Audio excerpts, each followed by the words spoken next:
Honk.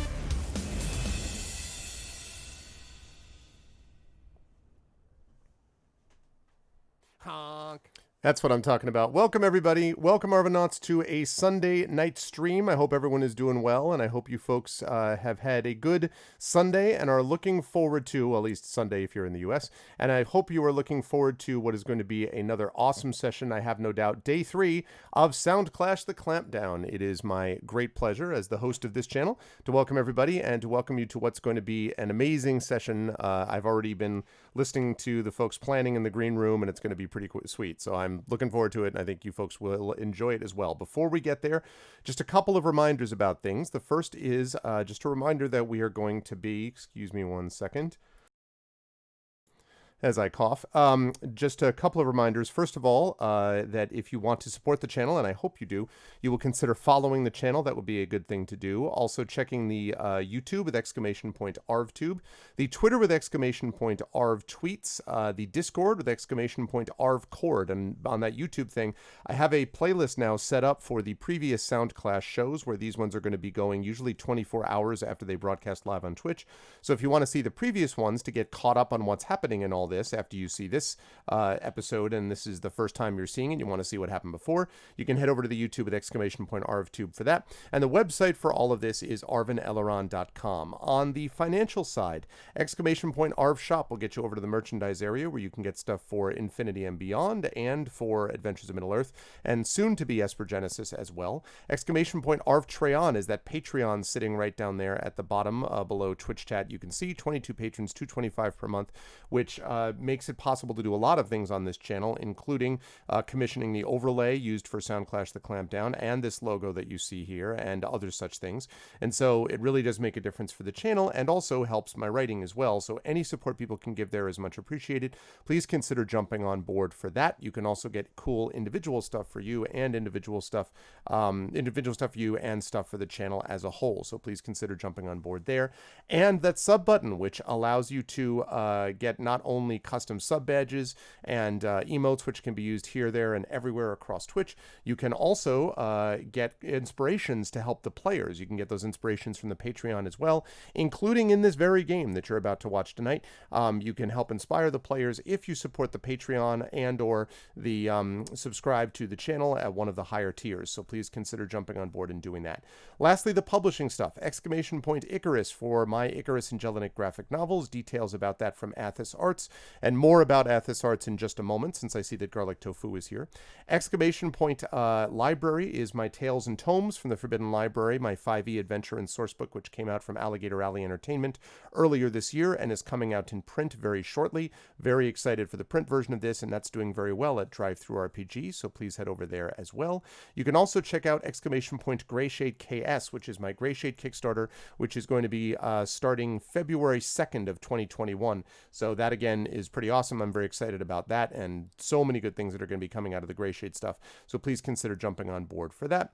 And last, of course, most importantly, BLM, Black Lives Matter, something I've continued to push on this channel and will continue to push going forward about the importance of supporting Black voices and Black rights through the listing of what you see on that link. There are numerous things that you can find there, including, well, all kinds of things actually that you can find there, including links to police resources, I should say police defunding resources, let's be clear, including resources on protests, on educational resources for yourself, for children, including all sorts of things, and of course places to donate and support. So please, we are continuing to move this along and will continue to push it with BLM. And last, very specific I think to this game, is this command, which is Clash Crew, which you can find right there, which will give you the details of all of of not just the GM, but the players as well. Quick note about schedule. We are playing this tonight. I believe this is scheduled for about 2 hours or so, roughly speaking. Then we'll be done until Monday, when we will have the show with Sod playing a Grumbler's Guide to the Temple of Elemental Evil. That'll be at 7 p.m. Eastern. And then I will be back noon Eastern on Tuesday with Adventures in Middle-earth, as we continue that amazing campaign, which has been so much fun. And then I'll be over at GOG Com's Twitch channel for D&D with GOG Storm King's Thunder for the month of September. So that should be a good time. Very, very important, though, which I'm going to talk about in just a minute, is this announcement. And I will do that in just a second when we get back over there. So I am going to unmute myself with apologies again to anyone who may be speaking in the Soundclash Clampdown crew. I apologize. And then I'm going to unmute those folks. And then I'm going to head over to show you that the wonderful crew is here and is ready to go. They are fired up. And I am very happy to hand this over to Brandon, except just one thing I want to note first, which is that, again, after this show today, don't just, bail out immediately, because right after this show, Brandon and I are going to have an extremely significant, for the purposes of this particular campaign/channel, announcement. So you will not want to miss it. You don't want to miss announcements. You don't want to be the only one who didn't hear live the Soundclash Clampdown related announcement. So you will definitely want to be around for that after this is over. And so with that incredible teaser, with all of you going, how can I stand it? You've got an amazing game to watch. So just, keep it in the back of your mind. Now I'm going to hand it over to Brandon, and players and GM have a wonderful session. And Brandon, the floor is yours. Hello, everybody, and welcome back for session 2 of Soundclash the Clampdown. I am your stage manager, Brandon O'Brien. I'm really glad to be here. A lot of things happened last session, and I'm really excited to see where we go from there. So without further ado, I should start with asking my cast of players to introduce themselves, starting with Valeria.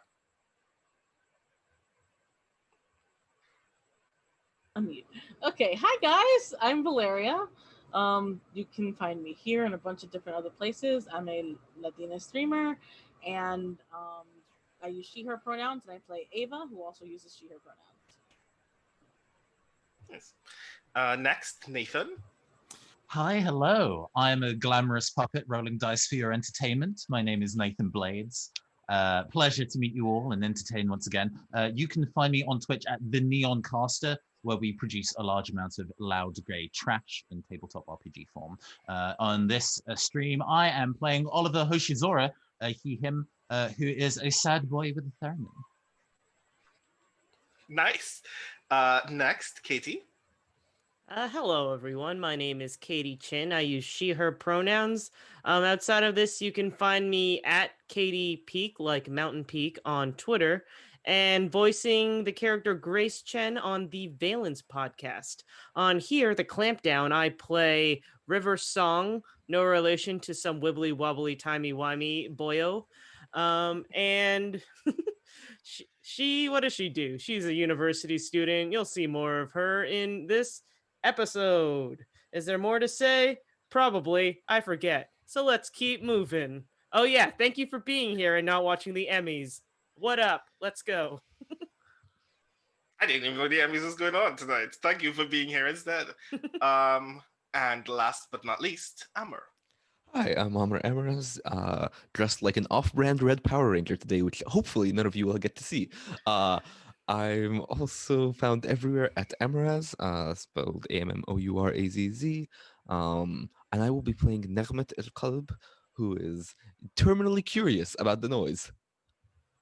Nice.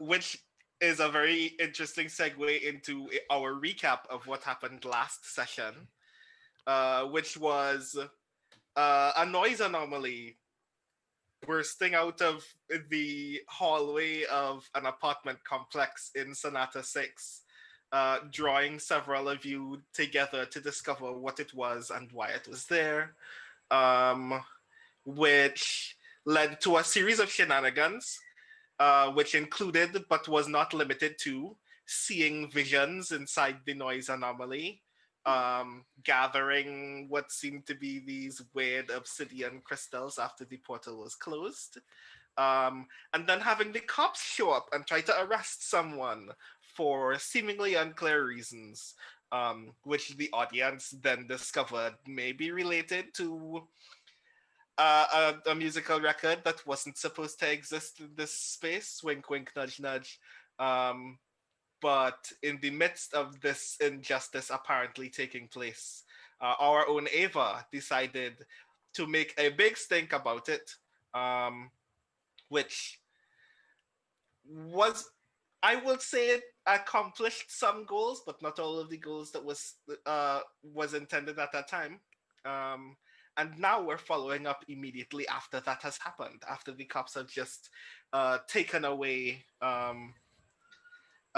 someone who was staying in your building and is driving off into the horizon, off to their secret base where they're about to do who knows what to this individual. And how do you all respond to that?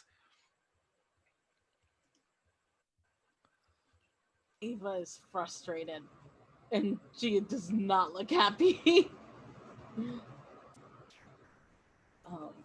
Is this at the point that the van has already kind of like left the scene? Because I think we all jeered at them until the van drove off, right?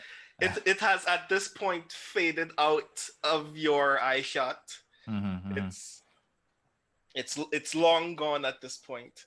Yeah, I think Oliver packs up their theremin, which they were kind of like playing as a distraction last session, and makes their way over to Ava. That was really something. Thanks. Are you okay? Yeah, I can't believe he swung at me. Huh. Yes, that's a concern. I didn't really think that the police should be attacking just random members of the public. That seems a little much, if you ask me. You don't stay out here often, do you? Oliver blinks at you and doesn't really answer that question. But they are like, actually, that's right, and pulls out a roll of money from inside their like large puffer jacket. So, one of the police officers left a sizable tip for the theremin playing, which I'm actually, I suppose, pleased about. But I have a feeling you could use it for, bail money or whatever.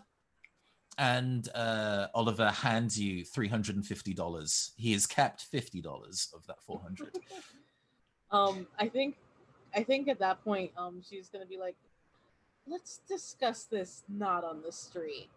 And I think I believe I remember that River and Nachmat were kind of like sort of like blending in with the crowd.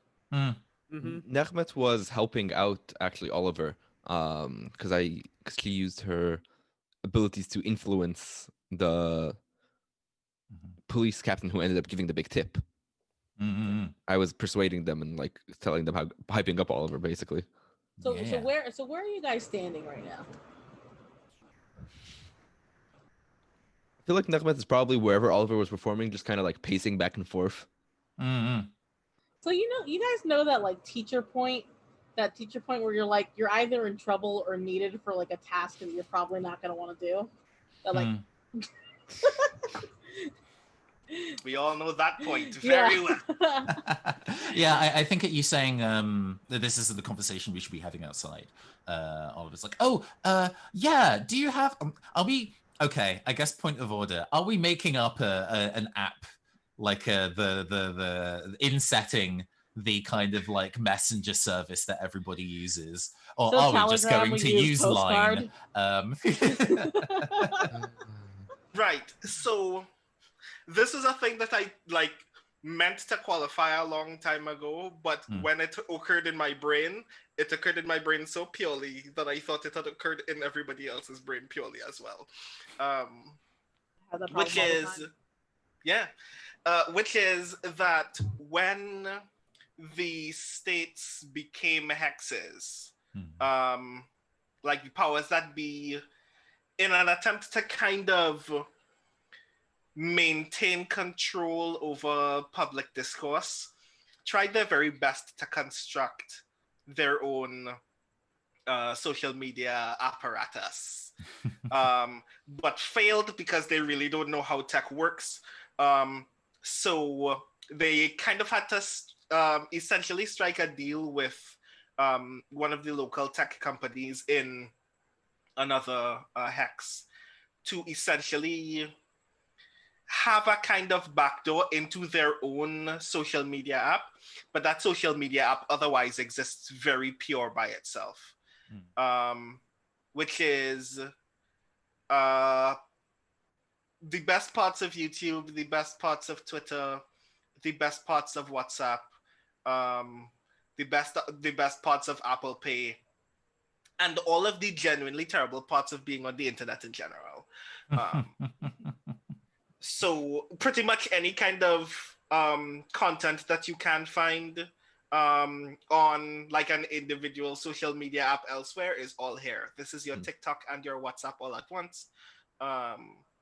And this is what most people typically use to communicate, in part because when you sign up for it, it already knows which hex you're in and likes grouping people based on their location and based on their own likes and dislikes in their own hexes in an attempt to like group people together and give them like not just targeted ads, but like literally tell them this is a place that you can literally get up out of your house and go if you wanted to do a thing right now. It's like very weird and very creepy. But all of you have it because it comes with your phones whenever you buy a phone. So it's not like you have a choice but to use it. So yeah. Okay. And it's called Discord, but I the was cord has going an to make the H. exact same joke. Yes. Jeez. You beat me by like half a second. I was waiting to like, all right, are we good? Okay. I'd like to think that the owners of the IRL Discord that doesn't have the H in it are cool people who would not sue us, but otherwise, I'll take the bullet for you all. Absolutely. Actually, considering it's like a backdoored thing and built on partially by Jank, I have a feeling to run with the idea that the actual app itself normally is called Cord, spelled that way. But the like because it's an app that comes on everybody's phones and back hacking it is something that's relatively common. Like you can look up the instructions on how to backdoor this app relatively easily. It's a thing that everybody does, but nobody specifically talks about it because it voids voids the warranty on your phone. So, and everybody calls that Discord because it is the backside, the reversed version of the Cord app that is on everybody's phone. Mm-hmm. Yes. Mm-hmm. Most people have tried or asked someone else to try to essentially backdoor into their app. I mean, you're all lucky enough that your phones hadn't exploded in the attempt, because it tends to brick some phones in that attempt very easily. Yeah. Okay, then that works quite naturally into the conversation that we were having previously. Then, where instead of like, do you use Line, Oliver is like, you use Discord, right? What is like Cord, but not? We need to get you hooked up. Okay. Ava looks at Ava. It has like long since like made like come here to River and Nachmat, and she looks at them and she's just like, do you know what Discord? Yeah.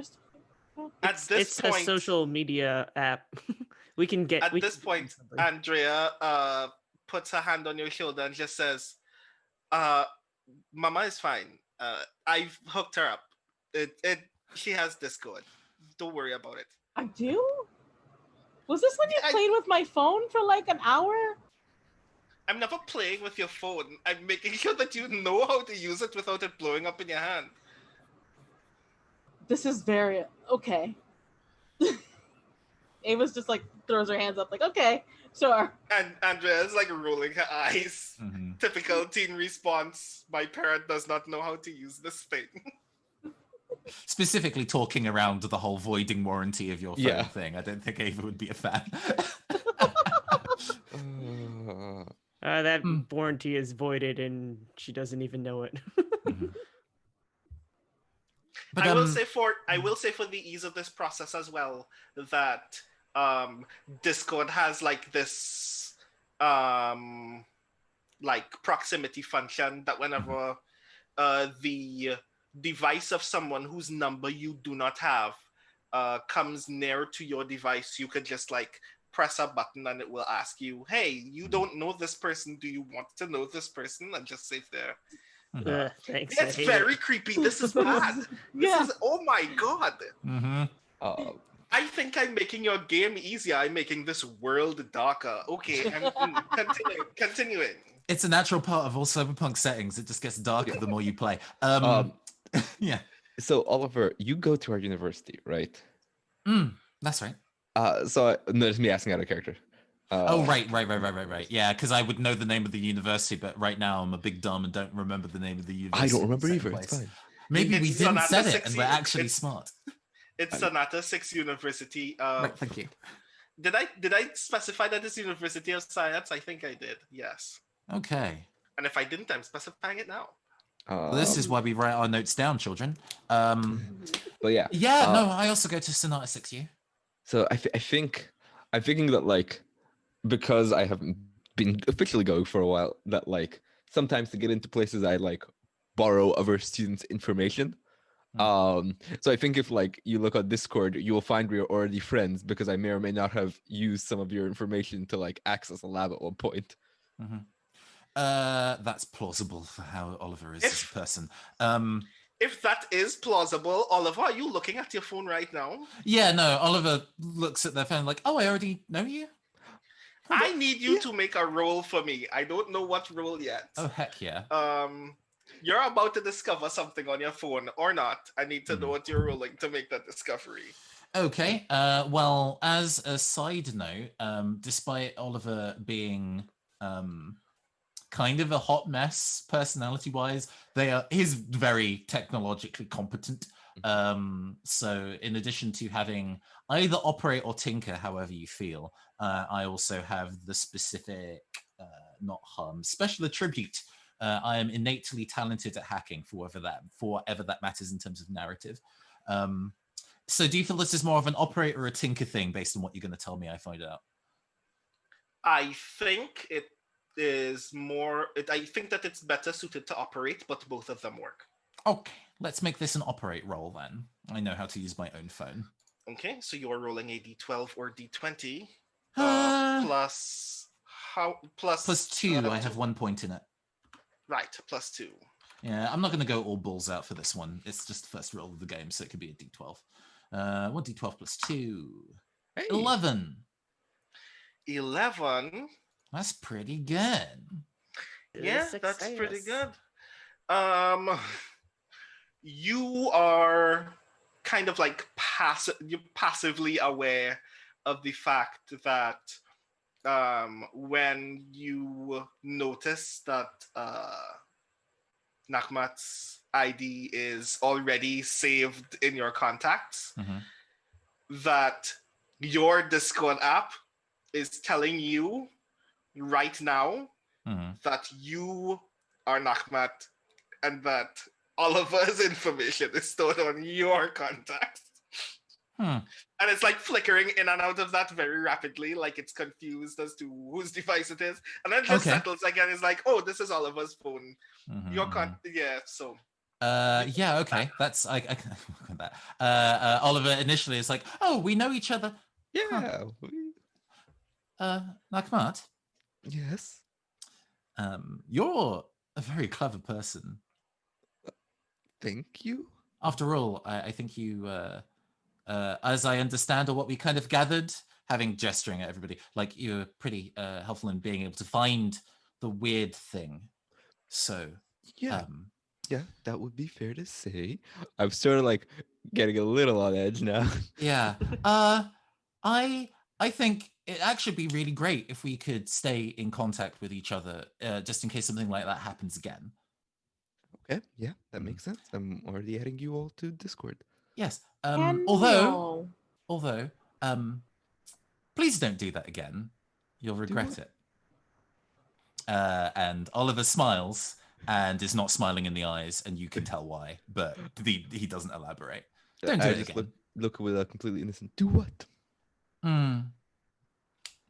Oh, anyway, I should add you as well. I think we're on a first name basis by now, right? River. Yes. Yes. Oliver, I was screaming right? a lot at the time, so I was wondering whether I'd be able to remember everybody's name. But now that the screaming's over, yes, pleasure to meet you. And a pleasure to meet you as well. I guess Yeah, we're in a we all go to the same school. terrifying physical contact world, so he offers you a handshake.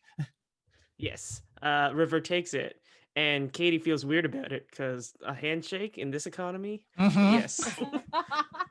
We play tabletop RPGs to visit fantasy realms where handshakes can occur. I don't know. But yeah. Pleasure to meet you. Pleasure to meet you as well.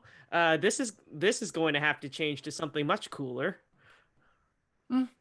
I mean, there's nothing especially uncool about being polite, but if you say so. Oh, you know, like elbows. Oh, kicks, right, sure. Spins. Ava's like, I may not know Discord, but I do know cool handshakes. I just want to point out very idly that at that handshake comment, Andrea is looking at you all from the corner and going, "What's happening here? Are you all human?" No, It's a very weird conversation. absolutely not I love my daughter. Ava's gonna be like, okay, you all have gone through some things with me, so I'm gonna make you all lunch so we can discuss what it was that we exactly saw. And then she's gonna turn and she's gonna look at the brother. How is he doing? How is the brother whose brother just got taken away doing? You can very visibly notice on him that he has been rendered the kind of like painfully silent that somebody tends to be when they know that they should do something but don't know what to do, and know that they should ask for help but don't want to get anybody else in trouble. Like, you can see all of that in his, like, Ava in particular has dealt with enough kids to know what this reaction looks like in a human. And I definitely think Ava's gonna be like, all right, Andrea, take these guys up. I'll handle this one. And she's going to walk over to the brother and leave these nerds in the hand of her very rude daughter, who I adore. Like, Andrea's like immediate words to you are like, "Do I look like a babysitter?" But like, she just continues up with them anyway. Mm-hmm. Wait, how old is she? Is visibly walking while that happens. She's at least 5 years younger than all of us. Yeah, definitely. She's like she's like in the 16, 16, I think. Yeah, so like 5 years. Yeah. So you're with the brother who I cannot remember if I named, so I'm assuming that I had not named him. So his name is Derek, a thing that you know already because you know everybody in this apartment building. And like, as you walk up to him, like, you have his attention, he's looking at you, but he's really just staring past you, like trying to like figure out what he should do. And like, his mouth is open as if he wants to say something, and he does not reply. He says nothing. I think Ava is gonna be like, Derek, you know that I'll do my best to get your brother back. Now come on, come and eat something. You've been through a lot today. And she's gonna reach out to like sort of like take his arm. And I'm assuming, how tall is Derek? Because this is probably gonna look funny. Wait, how tall is Ava? Ava is 5 foot. Oh yeah. The twins are 6'2". Yeah, so this Yeah. probably looks pretty funny because she's just gonna take him by the arm and try and lead him up, as if she was just leading a student through the halls or something. Yeah. Like for a moment he doesn't like move, and then he just kind of he walks the kind of walk that like he's not really paying attention to anything. He's really just being led kind of listlessly by you. And you hear him whisper, they're gonna hurt him. They're gonna hurt Dean. They're gonna do something to him. I don't know. Derek, honey. It's not going to help to think about that right now. After lunch, if you'd like, maybe we can take a look inside your apartment and maybe see what might have caused something to show up on Dean. But he's a good kid. It's not like we have contraband in our. I don't get it. I don't. I know. Derek, sweetie, I know. And he just like falls silent at this point. Just like being led into the elevator, just like following you very silently. You get this impression that he like this grown man like at that like in the moment when you get onto the elevator and you like he's just briefly out of your immediate line of sight.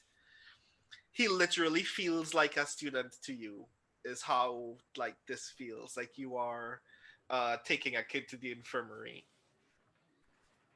And you get up to your apartment where everybody else is already sitting down. Where is everyone sitting? I want to know where everyone is sitting. To qualify, there is a very smallish dining table with 3 dining chairs because the 4th has broken. Drag Ava.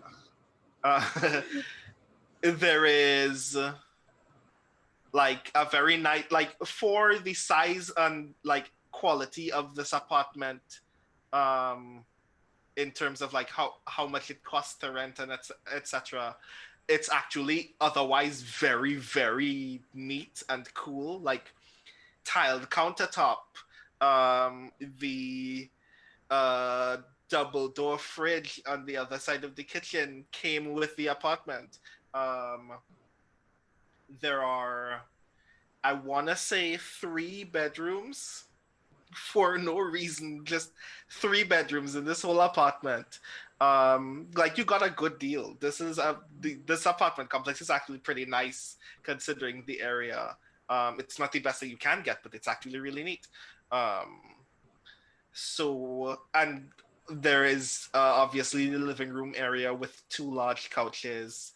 The TV is actually not that big, but I'm a teacher. the TV is there. There is cable. There is a gaming console of some kind, but it's quite old. So yeah, where is everyone sitting? Is Andrea's the name of the child, right? Yeah. I think I'm trying to engage Andrea in a conversation. I'm just trying to figure out where that has gone.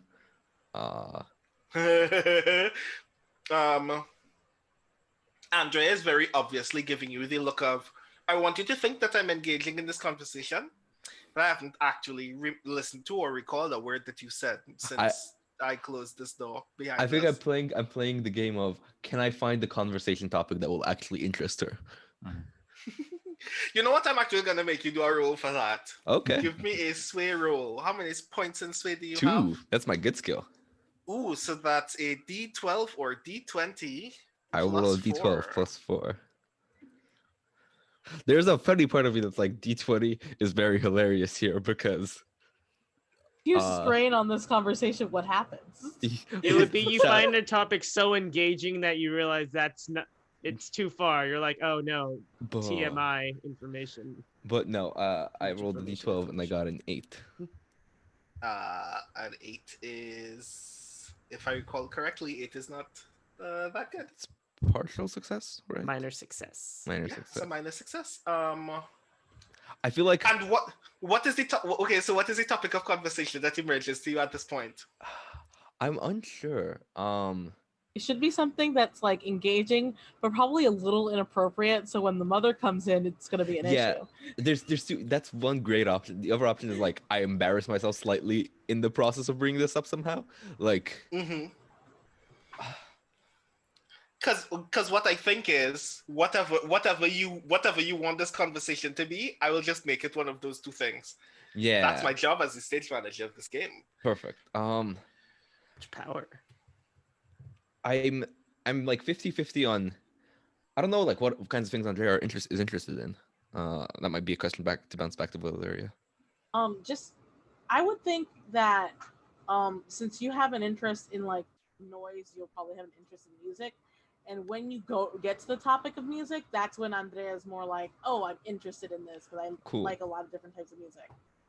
Cool. Yeah. So I think like we bounce back and forth on like music taste, and I think what opens up the conversation is like I say interest in a band that is like 1 year like too old to be cool for her age group, and so like she reacts like in the visceral like kid like, oh, that's old people stuff, and like I challenge her with like, all right, then what's your favorite band, and like we start bouncing off from there. Because it's the easiest way to get a child to like engage in the conversation is to get them to shut you down. Well, I mean, the thing to consider at the same time too is that she's 16, so she considers you old, but Yeah. like you're still in the range So that of means humans. the Cooler age- than mom. this is the age Yeah, range yes. between me and my sister, basically. Like my sister is 17, I am 21. That's our Mhm. age difference. Yeah, so you're not cool, but you still have enough residual cool. I still like, I still know what is cool for her, even if it's not like, Yeah. my age's stuff. Like it might not be my preferred band, but I probably know of it. So you're engaging in this conversation, and there's a point where Andrea, as a result, gets like really heated about this band choice. That I'm going to name right now. What am I going to name this right now? I don't know why this came up. The name of this band is 3 Minutes of Sunlight. Ooh.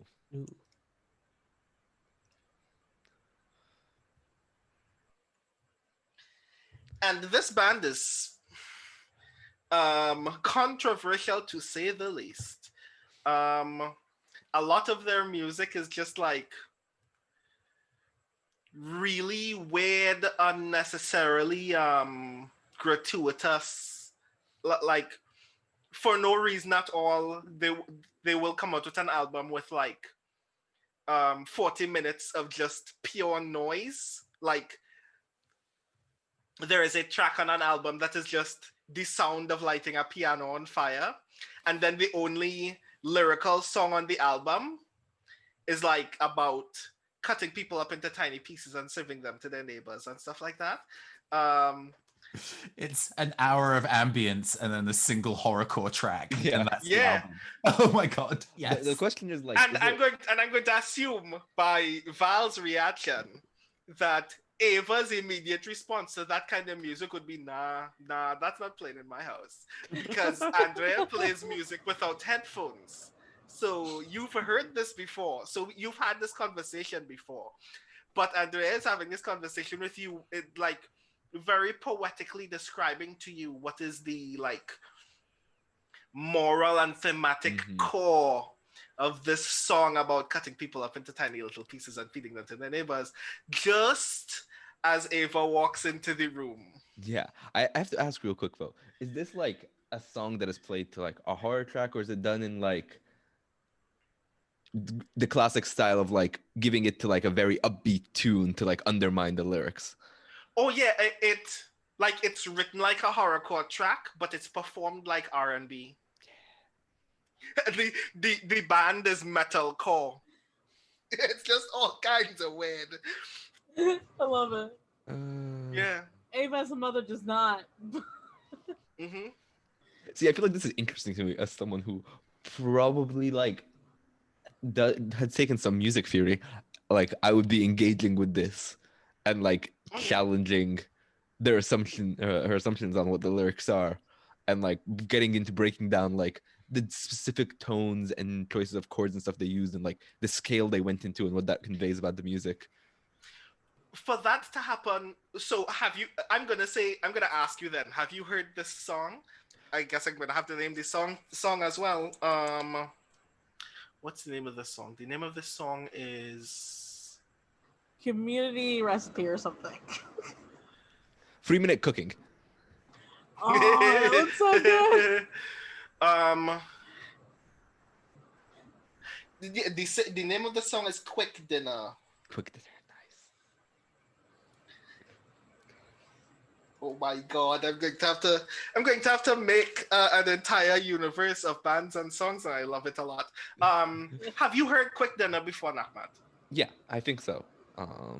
Because I if you think, haven't, like- it means Andrea has to play it now for you. And I that's think- what it is when See- everyone walks in. No, I think it's even funnier if I like I've heard it, because I think like if I'm studying the noise, I'm also probably studying like all kinds of different musical expressions, including their band. So I think I pull out like I have it downloaded on my phone, the album, and I pull it out to like prove a point. Okay, cool. So that's what I'm happened. digging myself in a hole here. I'm aware. Yeah, I love Right. it. So I just want to be sure exactly about what happens at this point. This conversation has been going on for several minutes now. And you start playing the song, and it gets to the chorus, and the chorus is like this, like powerfully, like sensual, timed, kind of slow moving chorus about the look on people's faces when they discover that the meat that they're eating is human meat. And then Ava comes to the door. So, to two things real quick. One, I want to say that like the song is playing, but I don't think either me or Andrea are particularly listening at this point. I think we're deep in like back and forth arguing over the chorus. Two, I'm wondering, before we get to that point, since you'd also asked where the others were sitting, if we got that info from them. I'm Find sorry, out where did everyone's not. positioned in this scene. Where is everyone else sitting? Yes.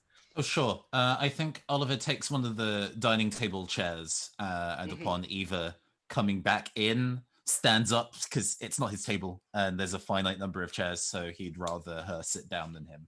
But for now, he's kicking back in one of those. I'm probably having a conversation with River simultaneously to Nakmat's conversation.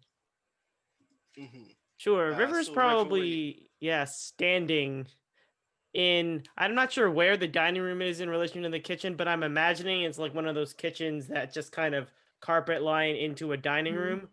So she's leaning on the counter of the kitchen, Okay. like hands like on the counter, leaning back, conversing with Oliver, with the little ear on the conversation happening to the side, chuckling internally because she knows she has a inkling that something fun's going to happen in the future. Great friend, River. You're an astoundingly good violinist, River. Well, thank you. That is what I went into school for. That's a theremin, it's called, right? Theremin, yeah. In fact, because it's a synth instrument, the kind of like I guess analog instrument you'd probably compare the sound closest to is a string one. So we have that connection in a way. That's fun. Yes. Also, just based on what I've said multiple times, this is a fiddle actually, and here's the differences between them, which River knows and Katie doesn't. It's amusingly small. It's like the curve of the bridge on the violin / fiddle is a different shape. It's that narrow. Basically, it's about what this is a thing I researched recently, funnily enough. It's basically the genre you use it for. If you're using it for traditional or folk music, it's usually considered to be a fiddle. But if it's a more kind of formal orchestral setting, it'll be a violin, but you could use ones for the other and nobody would know unless you're deep in. Yeah. So I guess we're going to be conversing a lot about like, I don't know, strings and stuff. And like actually like the piano is an interesting string instrument because it's often used as percussion and can be used on its own. It's got many features. It's actually one of my secondary instruments. Like obviously I carry this one around because it's much more portable, but Yes. Similarly, yeah. I do know how to play the piano, although it's not my favorite. But and similar conversation, and then the door kicks in. So yeah, so there's there's a shushing, like everything's gonna be okay. Eva steps in and she's just like immediately that mom face of like, oh, somebody's in trouble, and she's like, Andrea Perón, ¿por qué tienes esa música en la casa ahorita? Why are you playing that music right now? Andrea puts her hands up in the air, like immediate response. Goes, it's not me. It's not me. There's a slow turnaround from Mehmet. music's still playing because you haven't pressed pause yet. I never pressed pause. Nope. Yeah, the phone is still actively in your hand, which is actively in Ava's eyesight. I slowly look down and press pause. Nice. Mehmet, welcome to my home. Thank you. I do not like that type of music in my house because I feel it glorifies violence. And so, Andrea should have warned you, which means that she is not free of trouble. But you get scot-free off this time. I think Andrea very briefly grins, and then the grin just immediately disappears from her face. I think Nicolette's gonna try to like stand up for Andrea a little bit. Just go, well, I can completely understand why you might feel that way about it, but I think if you listen to your daughter, I think she has some Andrea is going like real insightful commentary about music. I think he has a real career potentially in analyzing music. I like how Mehmet was like digging a hole and then like zagged Yep. on Ava, and Ava's like, Andrea is very musically talented and keen on that, and so I'm sure that's something that we can discuss. However, the rules of the house remain the same. But thank you for telling me about that, Nahmat. Everyone, this is Derek. Derek's brother Dean is the man who was taken away today. Derek just kind of very meekly waves to you all, not maintaining eye contact with anyone. River waves back. Does anyone have a seafood allergy? No, I should be fine.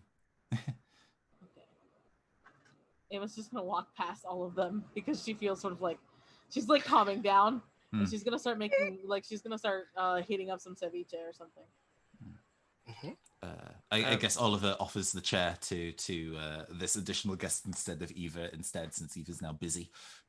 Do you want to sit down? You look exhausted. I mean, there are two other free chairs, so he takes one next to you.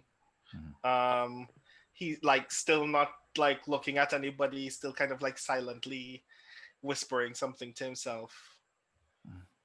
Would Ava let River help her in the kitchen, or is Ava one of the people that shoos people out of the kitchen? I think she'd be surprised because Andrea likes music, not cooking, and she'd be like, no, yeah, all we have to do is heat up and plate things. So yeah, if you could just go, she would let River help and sort of like more like be like telling River where things are and where to put what to pull. Sure. Because I've stated that River likes to cook, so this is like fantastic. her second studio per se. I think that is cooking. Does River say that she likes cooking at that moment? Or is it more of like a how can I help? Yeah, it was more of a how can I help? Yeah, I think Ava will just ask like, have you ever had ceviche before? And for our listeners who don't know what ceviche is, it's like a spicy shrimp soup, and it's very delicious. There was a Puerto Rican food truck near where I lived in Austin that was called Ceviche 7, and ceviche was one of the dishes they served, and it was real good food. go like once a week, easy. Super good. Are food trucks a thing that happen in Sonata 6? Ooh. Yes, but it's imagine the most corporate version of various street foods that you could possibly find. Like, They are within regulation, TM. yeah, imagine hot dogs that are not like fresh served, but they just come out of like slugs of aluminum foil. You have to like literally unwrap them to discover that both the bread and the meat are not like freshly made and were made at once in one uniform object. Yeah, that's what food trucks in Sonata 6 are like. Okay. Unless you start your own, it's the authorities, and the authority has no idea how to make food. In that case, I'm going to imagine River says no, just because this is a dish that is most likely only made good when it's homemade. Mm-hmm. Also, oops, I misspoke. It was a Peruvian food truck, not a Puerto Rican. My bad. Oh, I have not. What is this? What is this dish called? It's called ceviche. I don't know if it has an English name, mostly because I've used the Spanish name for so long. But it's a seafood dish. It's a seafood soup.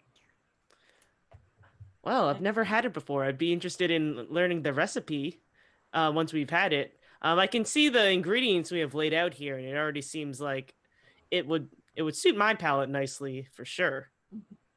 I'm a big fan of seafood. Well, back before hexes, my parents lived in the southern part of the world, and seafood was very prominent. So it's one of these dishes that comes with like with that passed down from person to person, and I think it's very wonderful. And also, you can make it as hot as you like. And I think that's something that she like she gets like a glint in her eye. Like Ava likes spice. River makes that face that anime characters make where they get a little sweat drop here and go like, uh-oh, like kind of face. And she's like, don't worry, I'll do like base spice level for everyone else. I know how to handle how to handle certain palettes. While that is happening, I'm just gonna say very idly that Andrea is sitting on the couch, like lying on the couch rather, still on her phone, when she like very eagerly shouts back at you all, "Hey Ma, you're famous!" and like lifts her phone in the air to signify that something on her phone is happening. Oliver checks his own phone. It's not immediately obvious to you, but as you scroll down through the feed, you notice that one of many of the videos of what took place on this street is literally rapidly entering 5 figures of views. Oh yeah, Eva like parried an attack, didn't she? Just in the street. Yeah. I believe what exactly happened was the officer swung at her leg, and then she caught the top of it under her foot and snapped it. Yeah.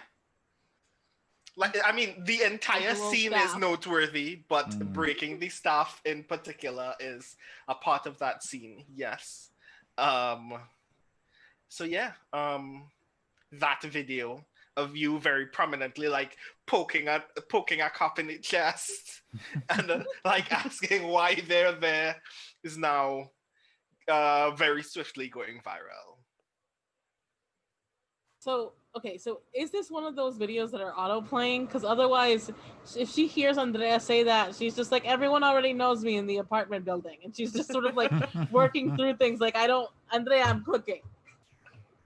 No, I mean, and because it's not auto-playing, and then she raises the volume. And then, like, even that is not enough, and then she just connects it to the TV. And then raises the volume just a little bit more, and on the TV is the sight of you literally poking a cop in the chest. Oh, wow. You really let that guy have it. This is going to cause problems. What do you mean? Well, hopefully nothing. Hopefully they'll take this as me just being angry and not someone trying to too badly fight authority. Even though I probably would have fought that young man. Well, as far as I can tell, the coverage is at least positive skewing, so that's something. Oh. So, who at this point in the conversation is still actively looking at the TV? Sure. I feel like we were all looking at the TV. Okay. I need a roll from everyone. What do I need? For like observation skills. Yes. Observe, I guess, is the most straightforward, although I have no points in that. All right. Let's go for a flat d12 then. When we have no 1d20. points, that means we have to use a d20, right? Correct. Oh, right. My bad. When you have no points, you have to roll 2d20s and keep the and I get to tell you which result you keep. Oh, okay. Wow. 2d20s. Oh, Rel. Oh. A 2 or a 13. How do you want to do this? A 2 or a 4? Okay, An 18 so or a 13? Good smattering we got going. so let's watch all of these rolls now. Ava succeeds. plain River success. fails. River fails. Oliver fails. Sure. And Nakmat succeeds. Well, that's wait. I can either Um, succeed or strain myself. It's either a full success or a strain. Your choice. From watching a TV, what's gonna happen? what happens if you know what? Yes, it's a Show strain. up on the, you're just all gonna show up on the video. Jeez, this is a strain. This is gonna be hilarious. I love straining in this game. What the heck? Everyone who fails doesn't really pay attention to much. In fact, of note is that Oliver, despite your own better judgment, despite the personal awareness that you're watching something that you know in the room is tense and meaningful, you can't get over the sight of yourself playing theremin. Oh, And yeah. it doesn't look like your best work.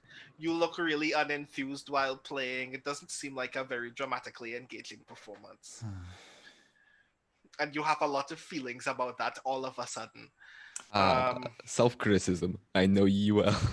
Oh, well, the footage is definitely interesting. Nakmat, however, you notice a thing, and for the thing that you notice, I need to ask. Remember the crystals that you picked up when we closed the portal? How many of 4 of them fell out? How many of them do you have? Did each of you take one, or do you have all of them? I have 2. River and Oliver have 1. Right. So in the video, you can't really make out what it is you see because it's a phone camera, obviously. But you see Dean seem to put something in his mouth. You don't get to see what it is. You just know that something from his hand he's put in his mouth. You see him bite down on it. You see him recoil in pain from the biting. And his eyes seem to very briefly shimmer bright green and then stop.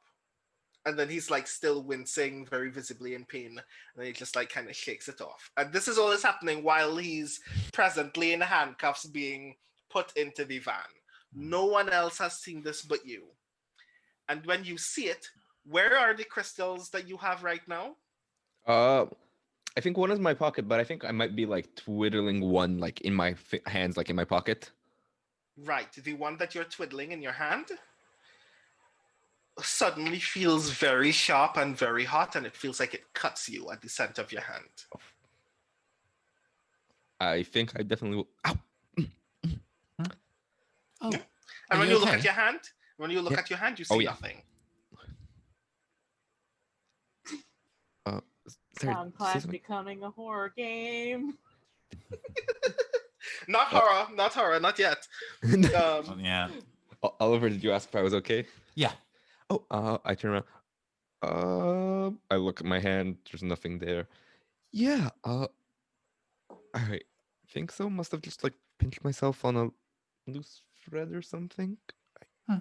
I look as confused. Like I don't look like I'm particularly. I look just more confused than anything. Hey. Uh. Derek. Right, the one here is called Derek. Yes. Mhm. Do you mind if we go to your apartment? If they have your brother, they might come back to try to look for something to implicate him. We should probably make sure that there's nothing there they can use against him, and we'd be happy to help out. I want to point out as well, like while you're literally saying that, while Ava is looking at the exact same scene, at the moment when you see Dean bite down on whatever he's put in his mouth, you hear something go crunch in your own head. And then immediately after hearing that, you hear the frequency very, very softly in your own head. That's just Ava. Hmm. And then as soon as Nakmat starts speaking, it's gone. I think even if it's like very soft, I think Ava, even without noticing, has started crying. And I think she's just very I think she's sort of like confused. And almost like I think she looks at Nachma and almost looks like she's about to scream at her, and just sort of like holds it back and just sort of like realizes that she's crying and is like trying to wipe her face, and she's like, if you guys want to go while we're cooking, that'd be fine. Andrea very immediately notices that you're crying and like gets up and like runs to your side. Mama, are you okay? I'm okay, sweetie. I'm upset at what happened with Dean, and that they would hurt the people here. You know that. And she's gonna sort of like she hugs her daughter and like pats her face and feels a little bad for lying. I mean, like Andrea doesn't notice, like she's similarly upset for the exact same reasons, and like, I hate this fucking town. Sorry, Mama. I just. Sometimes curse words are appropriate, sweetie. And she just sort of like pats her on the head, and that might be a sign that like she's a little bit like off right now. And like she pulls back from the hug and says, "But if I never, and you're not allowed to ever let anybody know that I tell you this, but I'm proud of you for doing something. I wouldn't have stood up to them, but you always do. And it kind of gives me hope that we can do something for Dean even. So, Andrea, you're 16, so it's my job to stand up for you and to stand up for the people who are younger than me. And you think that you can't do it right now, but when you're old enough to protect other people and not be protected, you will find that in you because I know you and I'm proud of you." She's gonna like pat her on the shoulder and sort of, and then muss up her hair just to make the moment not too, because she knows her daughter. She doesn't want the moment to be too sincere, so she like messes up her hair too. and as you're saying that aloud, the sound of the song, the frequency just kind of pops back up and then dies back down again. and when it comes, when you hear it, it sounds like it's coming from a specific direction. But at the point in time that you hear it, you can't actually focus on what direction it's coming from. Okay. What's going on with the people at the table? Because I know like Ava kind of made a little bit of the scene, but it's like Derek responding to like Nahmat. Derek is transfixed. Like he's like staring at the TV, like he's like very silently crying at the sight of Dean again. But he doesn't seem to notice what Ava and Nahmat have noticed. He's just like, that's my brother. I need to do. Like he gets up and like walks toward the TV, and he's like, and like you can hear him whispering, "I need to get him out. They're gonna fucking hurt him. They're gonna hurt. I need to do something." And then he turns to Ava and goes, "I'm really sorry. I don't think I can do this right now. I have to go." And he makes it for the door. Ava, did you give him the money? I think that's immediately like why like Ava does like the, you ever see those videos of like teachers trying to like break up a fight like without like hurting the, where they do like a dive and a scoop, like nope, that's not happening. I think that's what Ava's trying to do, to sort of like probably like try and calm him down, and she's gonna say, turn the TV off, turn it off. Sure. Andrea immediately like disconnects her phone from the TV, takes off the video, puts her phone away. During that mother-daughter exchange, River was to the side, like kind of mortified that she's so close to a family interaction that she feels like she doesn't really belong in, but also doesn't want to leave the kitchen because her hands are like kind of dirty and she's holding like a pot. She's like, I don't know where to go. So that's what's been happening. And since she was distracted by that, she didn't notice anything on the TV. Yeah. I'm so sorry, River. So do I have to like again, like Ava's trying to scoop, like do teacher scoop, like, hey, hold on. So Derek is like, he stops at the door and is like,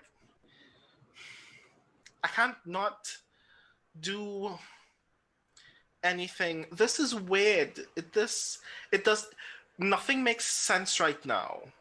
I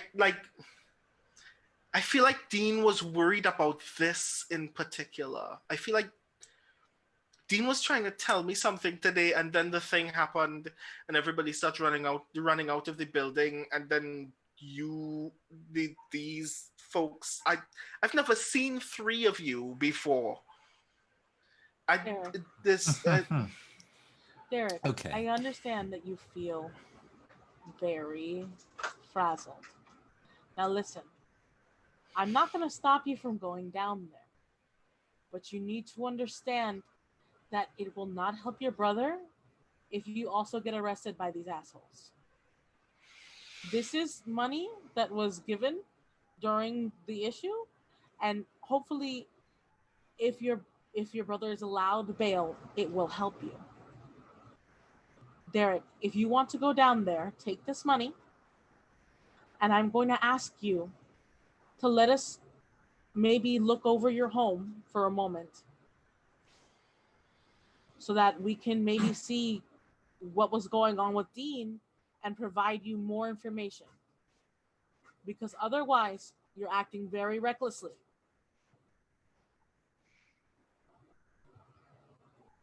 Okay. Yes, I understand. Thank you for everything. You don't always have to be so generous, but thank you. And he he very gently takes the money from you and puts it away. He was trying to tell you something. Oliver pipes up in the background. Yeah. And he turns to you very confused, I still have no idea who you are, but I'm answering this question. Well, it depends whether he actually decides to ask the question of who I am or not. That's fine. But yeah, Oliver has two very pointed questions about his emotional outburst. Weirdly clinical about it too, actually. Like setting aside this emotional scene of him being genuinely saying thank you, Oliver interrupts. Is like, who's trying to tell you something? What in particular? I don't know. So like he just recently got unemployed. We used to pay rent together. He was a maintenance worker at the edge of the hex, like north of the cliffs. And then he lost his job. And when he got back home, he acted like he had seen something. Like they had fired him for a reason. And he was really upset about it. And at the time I thought it was basic, I don't deserve to lose my job, right? We're all trying to make it out here. But that was like 3 days ago, and then he kept insisting that I wasn't listening to him about something, that he saw something, that he needed somebody to know something. But he never told me what it was. And now I feel like they took him. I feel like they took him, and I feel like they're gonna do something. And it's dumb, right? Like, he just lost his job. I can't. I feel like I'm losing my mind. Sometimes, Derek, secrets are there to protect people. I'm sure he had his reasons. Oliver smiles. But I'm as concerned about the circumstances as you are. I hope that money can be used to at least post bail. From what I understand, and I must say I don't know very many things in the world, but the police can be waylaid by money at the best of times. If I know anything about the police over here, this is a drop in the bucket to whatever they're going to say he needs to get out. But I'm still thankful. I don't want that to sound ungrateful of me. I surely don't have anything right now. I need to relax and figure out what happens next. And I need it to happen before they do something stupid, or worse, Dean does something stupider. Well, it seems that the community is behind you. I wish you the best of luck. Thanks. And like, he turns to Ava and goes, I think I'll stay for a little bit of food after all. Maybe that's what I need. And like, he sits back down at the dinner table, and Andrea takes the last open seat at the dinner table and just like puts her hand on his hand and says, just chill out. Gonna eat some good food, probably play a video game or something after if you're up for it, and then whatever happens afterward, okay? At the mention of food, Ava recalls that she just left River like with a half-completed meal in the kitchen. She's like, "Oh my god, River!" And she like looks back and she's like, "I'm so sorry." I would like to do something. Yes. I think so. Like, I know what I'm going to start doing in the fiction, but I think this would be like a fun moment to maybe get like a mini group performance going, because I think like what Nakman's about to do is about to like try to play a little bit of music to help calm Deke down, and it'd be cool if like the others piped in somehow, even for a little bit. So like I think with Nakmat, like Andrea just told Deke to like just take a second to calm down, right? If I'm remembering what just happened at the table. And so Nagmat will reach into her little like satchel and pull out a tabla, which is a Egyptian conical drum, but like a really mini one, like not like a full-sized, yay big one or whatever, like a travel-sized one. Makes a very minor noise, but enough that it can be heard in like an apartment like this. Yeah, I've heard a tabla before. That's definitely going to be audible in this room. Yeah. Nice instrument, by the way. I love it a lot. I love the different melodies you can get going with it, even though it's just a drum. And different sounds it makes, different places you hit it. One day I will own a cool one and learn how to play it. Maybe sooner than later. We'll see. But Nahmed pulls out a tabla and starts like hitting on it. It's like a slow beat to like let people know that this is playing before like getting into some like louder notes. And I don't know you very well, but I know that music can help me calm down a little bit. So I guess I just wanted to offer this as a gift to help you out. I know it's a stressful time, and start playing just like a slow and steady song with the tabla, like something that's consistent enough that it isn't like that it grounds the person listening. Okay. So I will ask as a result for you to give me a roll of some kind. Or if you have an ability that would be useful in this moment, we can also consider that as well. I'm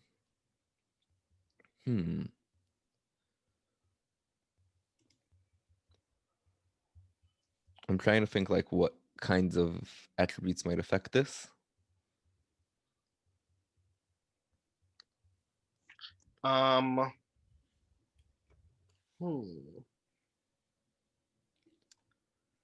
If you're trying to go for a change in emotion, sway may make sense. If this is magical musical stuff, a tune also makes sense. Yeah.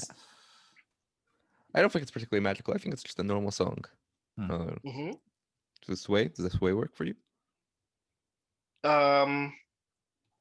It does. I will also say very idly that if you're concerned less with how people feel about the song and more about your capacity to perform and operate, role will also work. I think I'm more concerned with reaction. I think the most important thing for me is how it affects the emotions of Deke, because he's the person I want to come down. Yes, that's definitely sway. Cool. So 1d12 plus 4. Wow, that's a real low roll. That's a 6. That's a weak success. Well, this is something that's designed to be an opportunity for teamwork, huh? Yeah. So we can actually make that turn into an actual number. Why don't So Oliver turns to. Sorry, it was Ava's daughter's name again. I really should have that written down. Andrea. I apologize. Andrea. Okay. Thank you. Turns to Andrea and says, "Oh, can I borrow your phone for a moment? You had it connected to the TV." Like she looks at you like, why do you need my phone? But like, well, there's already very idly getting it out. I think it's probably easier than getting to try and connect my phone to your television. The connection's already there. Don't worry, this will be cool. But she's already like in the business of giving you the phone, but she's still looking at you like, cool. Hey, this is it. Basically, Oliver goes to there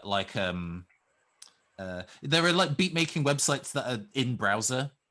I figured that was the case. Yeah, and he pulls one of those, kind of like an equivalent of FemaTracker, for if anybody's kind of used or heard of those apps that are designed to make 8-bit music. FemaTracker is specifically actually an existing cartridge that you can put into a Game Boy to make 8-bit compositions on, but the equivalent of that on a phone. And he gets some arpeggio chords going that match the kind of like a tempo to Nakamat's playing. And as the harmony, I can specifically, once each performance, I may push myself to increase another bandmate's roll by 1 level. So I would push that to a mixed success by participating in this performance. Well, isn't that Okay. already a mixed success? Oh, it's a 6 mixed, then I will push that to full. Either way. I might be misremembering my bands. No, you're good. Oh, Okay, No? cool. Yeah, 4 to I'm 6, put- 4 to 8 is minor. Then yeah, full success, baby. Yeah. Nice. Woo. And I'm gonna say because you're using an ability, that's the process by which you attempt to use that ability, so you don't need to roll for me. But does anyone else want to join in at this point? River will have to actively put things down in the kitchen. If she yeah. wanted I was to thinking join. either that or I would. I wouldn't. But if I was in my kitchen, I could I don't know, bang some forks for a beat. But that would be Ava's job. I mean, well, Ava would be like, if you want to play with them, go ahead. And because I figure ceviche is not hard to make, so we're probably going in if it's all in the pot already, she's just heating it to the correct temperature. Oh, if we're getting into a jam circle, yeah. River would wash her hands first, obviously, and then join in on the couch. Is that where everyone is? Or at least where Oliver is at the moment. Yeah. And follow along at first with just a steady note to help join in, and then start trying to follow along best she can. I want River in particular to give me an operate rule for this. For a very curious reason. And when I join in a group action, straining rolls have no adverse effects. So I'm going to roll the d20. I get +2. Wait, what's going on with these rolls? Turning a 1 into a 3. Yike. I've rolled a 4, a 2, and a 1 on a d20. This site is That's rigged. a big yike right there. Anyways. I don't think I can push the help. Unfortunately. It's fine. So I'm gonna say at this point, the other two performers are relatively doing fine. A jam session is taking place. Things are moving. Things have been keeping rhythm at the very least. It sounds very strange, but it's not necessarily discordant in its sound at this point. And then River joins in. And things just kind of waver in their rhythm a little bit. The fiddle kind of throws off a lot of the flow.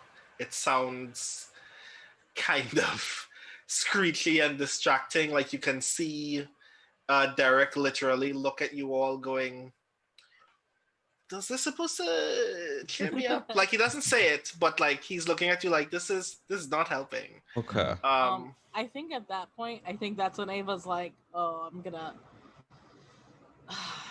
have to save this." And I feel like if Andrea's looking, she's either gonna get mortified or very interested, because her mother grabs a large steel stirring spoon and starts hitting it against the pot and in a rhythm to try and get everybody to sort of hit together. Okay. River's currently probably bright red in embarrassment because she can hear she's off, but feels also like she can't stop. I guess we embrace the moment. I think Oliver's like, okay, if we can't go for calming, we're going to have to go for funny instead. And starts basically doing some Silver Gunner style kind of these are songs that you kind of recognize done in chiptune. So it becomes faintly memey at this point. There is some kind of really obnoxious, almost laughably bad commercial that Chord is pushing quite heavily on videos at the moment. If you've been watching a video on Chord in the last maybe 2 weeks, you've had to sit through this stupid 30-second ad. And the melody of that, Oliver now works in to 4 bars of this set, and everybody immediately goes, "Oh, is goddamn song again. Yeah. So this Like, is when not you silly start- on purpose. When you start playing it, Andrea literally looks around like, "Where's that goddamn ad?" Oh, it's you. Do I have to roll for anything to add some beat to this? Yes, I will say that Uh-huh. Ava needs to roll. You have your choice of what you would like to roll for that. So I was thinking that I could probably get away with direct because she's trying to sort of like get everyone on beat. Yeah, that works for me. How many dots do you have in direct? I have 2 dots in direct, so it's a +4. Nice. So D12 or D20 +4. I've been rolling hot, so I'm not gonna go too high. Hey. Solid. Oh, nice. Yeah, Success. that's just a success. So yeah, you managed to bring everything back into a solid rhythm, which lets River join back into the process and actually like feel redeemed, and everything is now like moving together. Does everybody else embrace the meminess of this moment? Yeah, this is the first time we've all played as a group, so God. Aladdin. Oliver plays the Sonata 6 leitmotif. Nice. Ava definitely switches up the beat when she hears that, because she's very familiar with. I think she's familiar with the whole hex of Sonata, and so like she like the whole song, so she's like is able to sort of like follow with that. And like at the sound of that, there is this kind of like, you notice Derek, like not just calm down, but you notice his demeanor change very positively. And like he, it's not like he's dancing or anything, but you know that he's like Just getting some head bob. Yeah, he's embraced the sound at this point. And like he starts like slowly smiling, and he sits down and he just like takes in the rest of the moment. And I'm going to say that we're just going to fade out of this moment right now to fade into the next day. Ooh.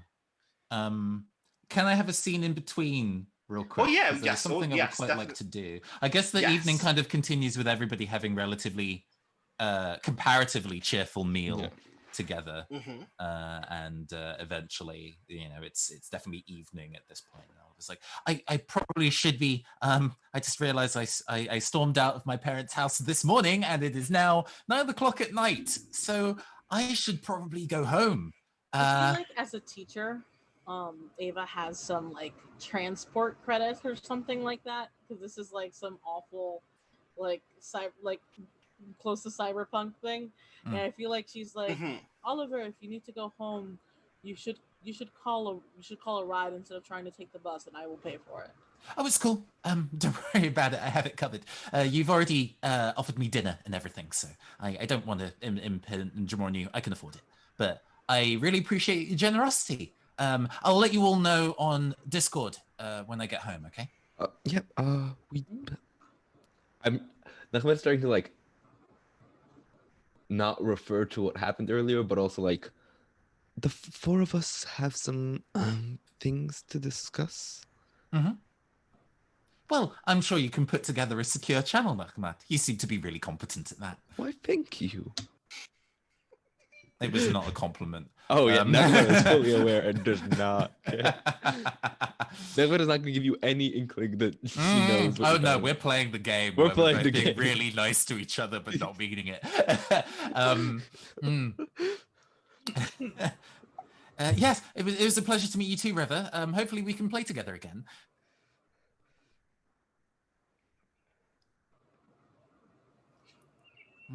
River? Oh, it's me. River was just like, whatever, Oliver nerd, just don't dies. talk to me. Oliver's soul flies out of their mouth and they die. It's Like, been a part of me long wanted day. to know. Part of me wanted to know if that was Katie speaking, or if that was River speaking. Yeah. It was Katie. She was That fully was- forgotten that she was River. But okay, yeah. Mm. It was great meeting you. We're on the same campus, so we should be able to meet up a whole lot more. Yeah, no, let's get lunch tomorrow. Or coffee or something if you drink coffee. I drink tons of coffee. Great. Well, I'll see you all soon. Yep, Bye. I'll DM you. And there's a transition where Oliver hits the street outside and it's night. We get some nighttime jazz tunes in the soundtrack as Oliver steps outside, and he lets out a long, slow sigh. Previously, I kind of mentioned that one of his bangs of hair tends to cover one eye, and it seems actually with the tension of the day having removed, it almost falls back into place. And he starts walking away, slips on some headphones, pulls out a pack of cigarettes and a lighter from inside their jacket, and takes a long, slow drag as he continues to kind of walk away from the apartment complex and shakes his head. What the fuck have I gotten into? This is so much work. Nice. A very big tone change, but that's what I wanted to do. Sorry to interrupt with that shit. Oh no, I like that beat. Because that kind of frustration immediately gets into the very next thing that I want to do, specifically to Ava. As we cut to the next day, it is the morning of a school day. I'm gonna say that you just finished a history class, one of the least productive history classes ever, because everyone in class has also seen the video and is like, hey miss, do you know that you're online? Hey miss, did you see the thing? I feel like this is really badass, miss. After that, she puts like in the corner of like, if you don't mention the video for the whole class, she will give you 5 points on the next test. Nobody cares. Everybody keeps bringing it up. Like, someone in this class literally walks into class with whatever this universe's version of NWA's Fuck the Police playing on their phone. And is like pointing at you like, hey miss, I saw the video, that was really badass, miss. It's like, no music in class. and She's teachers very are very embarrassed. obviously walking past and like squinting at you as they notice. And at the end of class, I did not name the principal's secretary. I'm gonna say his name is Jason. Jason comes to your classroom door just before the bell rings for the end of that period and says, Miss Perron, the vice principal would like to see you as soon as possible. So maybe if you could go talk to her at the end of your class, that would be really nice. And like the bell rings immediately as he finishes speaking. Of course, but it's only a 12-minute break between classes. Will this be short? And she's already like walking. She's sort of like funneling her students out because she doesn't trust students alone in her room, and she's gonna lock the door. Mm-hmm. I'm gonna say you don't even have that. You don't have like classes to teach for the rest of the day, but you, Okay. but you spend the rest of the day like dealing with papers and stuff. You are a very diligent teacher, and Jason goes, I have no idea how long this conversation is going to go. But given the subject matter, I think that it will be very intensive, and you probably would like to get it out of the way sooner rather than later, for your own sake. And like he's looking at you very sternly as he says that. And by the time like you're walking, you've already gotten to the principal. You've already gotten to the like principal and vice principal's offices. Is Jason still walking with me? Well, yeah, Jason's walking with Okay. you the whole time. Jason opens So- the door for Uh-huh. you. Oh. And you can notice that the vice principal is standing by the window of her office. And when she catches your eye, she just like nods very slowly. She's gonna sort of like put up a finger towards the vice principal, and she's gonna look at Jason, who's holding the door, and she's gonna be like, I did nothing wrong, and the way that you, a non-educator, are acting, you need to slow it down. And then she takes the door from Jason and she closes it to walk into where the vice principal is. I love it.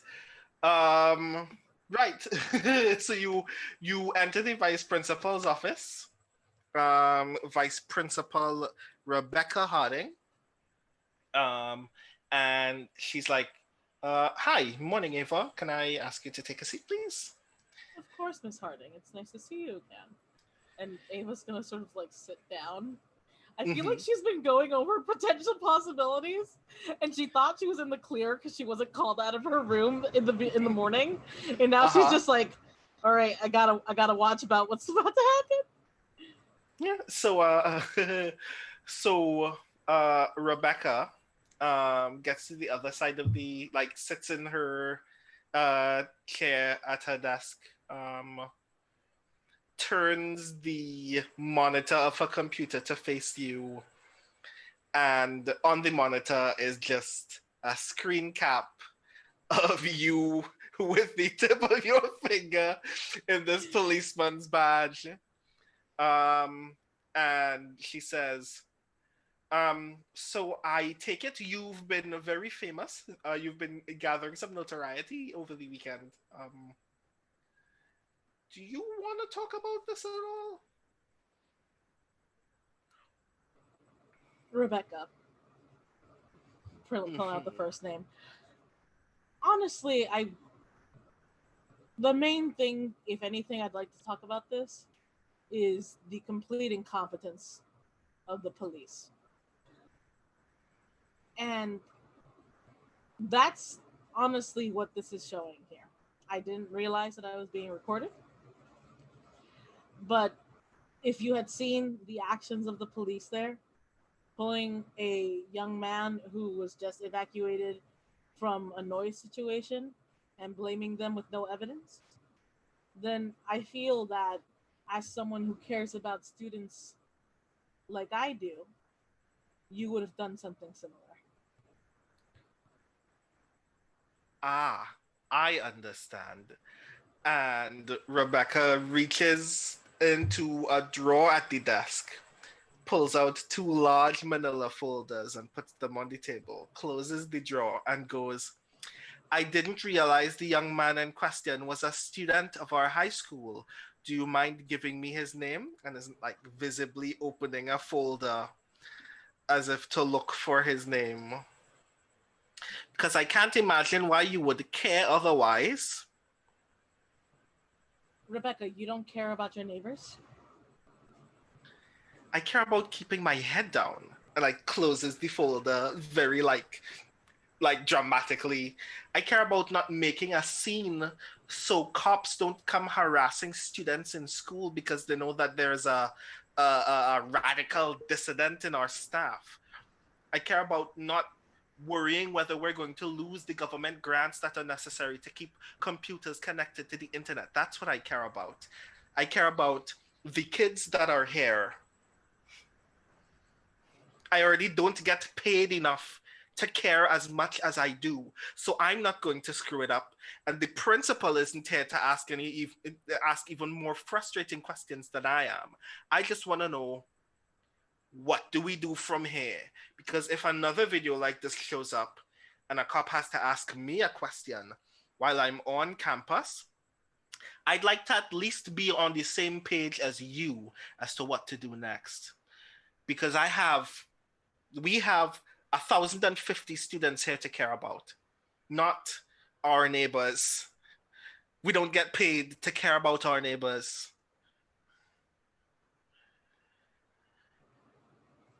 I think that in a regular situation, Ava might keep her head. But I think once Rebecca started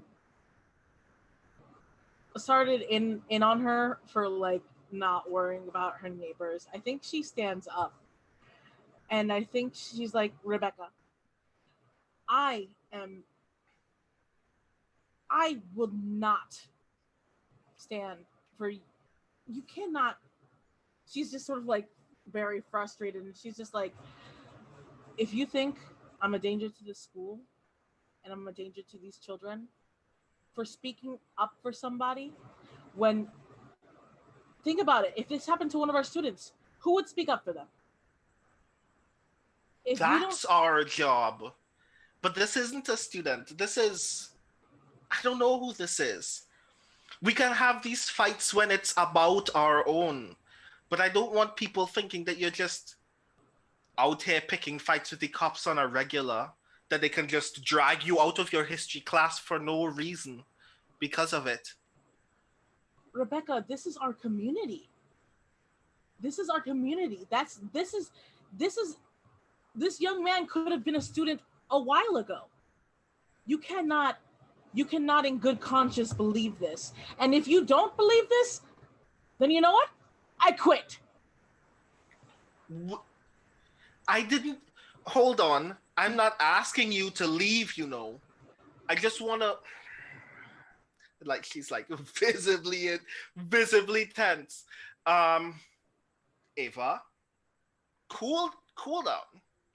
Relax for just one moment. That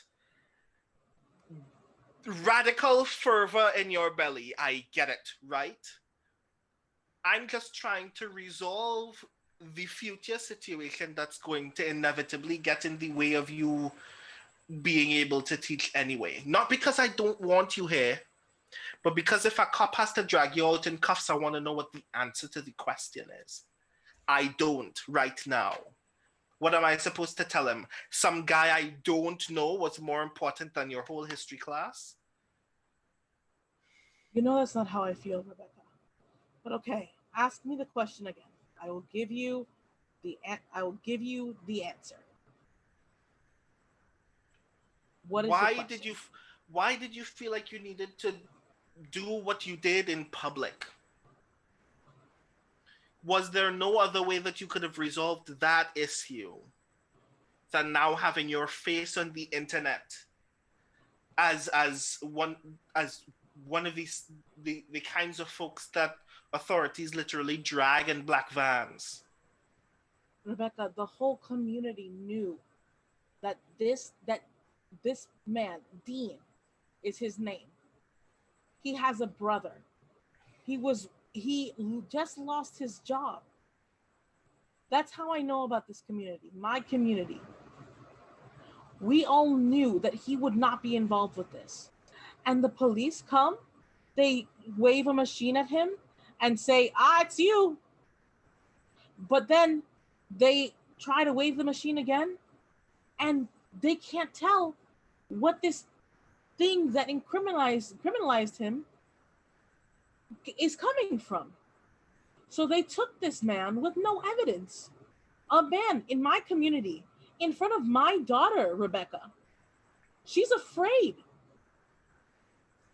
And I'm not going to let her be afraid and think that no one's going to stand up for her. So we stand up for other people.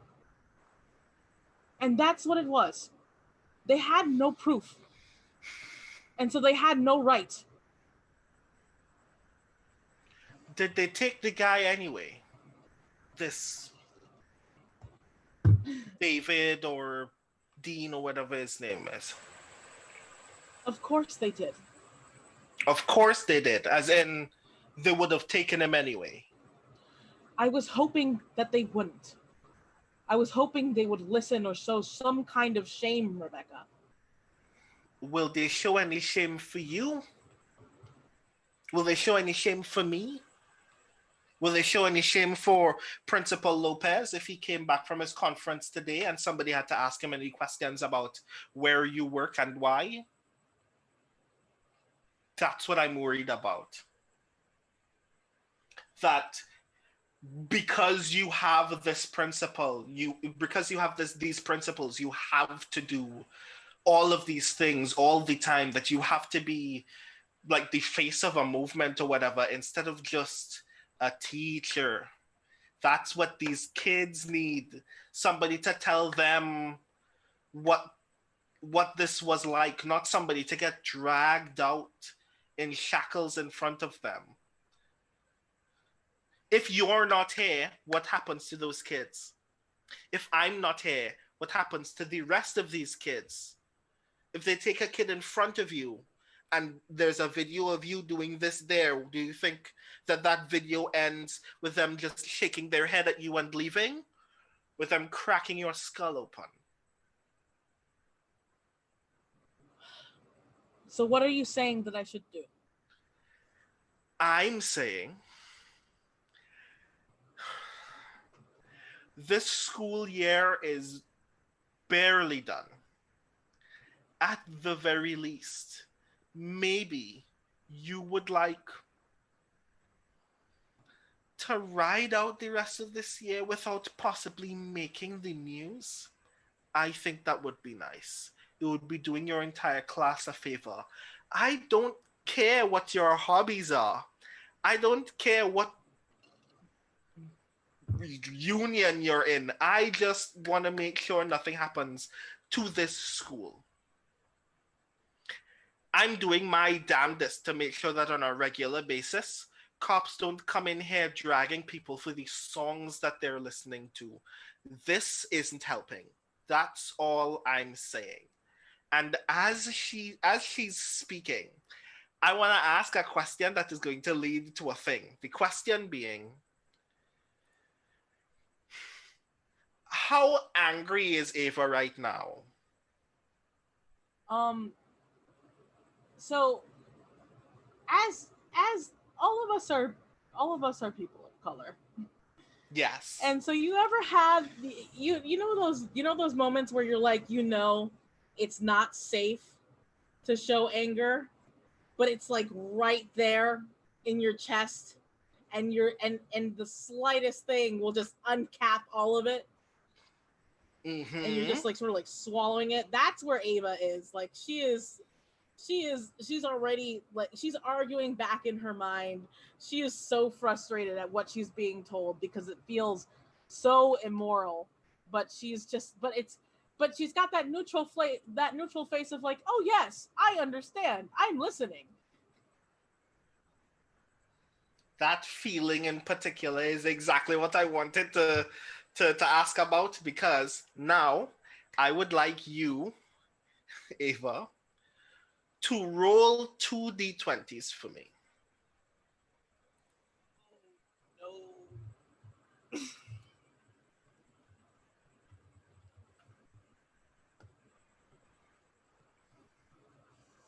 4 and a 5. You didn't strain. That's good. Yeah. What happens in this moment? Perceptible only to you, but not to Vice Principal Harding the entire time she's speaking, is in her office are two large bookcases with glass and wood sliding doors in front of them. One is full of like academic texts, all of the textbooks that she used when she was in university, all of her education texts, some folders with like educational ministry guidelines and stuff like that. And on the other side are like trophies and medals and stuff like that. The educator awards, like the yeah. You notice, but she doesn't notice as she's speaking, as you're like holding back all of this frustration, that the glass very imperceptibly starts rattling. It's very soft. You can hear it, you can see it. Just like shaking inside. You can see like some of the medals just kind of jostling in place. One trophy almost like knocks over, but it rights itself in this case. And then it stops. Did you see that? Everybody, the video is right in front of me, Ava. No, it looked like we were experiencing an earthquake, but I didn't feel anything. Your bookshelves were rattling. That is a very unique way to deflect from the seriousness of this conversation, Ava. I feel like that is very serious, but I told you I'll keep my head down. Thank you. Especially right now, I think. Thank you. I don't want to be on your bad side. I just don't want to get in the way of the work. Okay? I understand. And we're still looking for somebody to chaperone the debate club. If that's still a thing that you were up for, maybe that will help you ease some of these tensions. I think I need some more time. I think maybe to calm down versus being involved in a couple more things. But thank you for the offer. Okay. And like at this point she's like looking at you like really like meekly, and like there's like a very strong emotion in her eyes when she says, "We're cool, right? Because this is not like a power trip thing. You get that, right?" I understand, Rebecca. Trust me, I do. Okay. You can continue with your work then. Yeah. And as you head back out of the room, you hear the glass rattling again, just briefly once more, and then stop once more. I think at that point, she's going to start sending messages on Discord being like,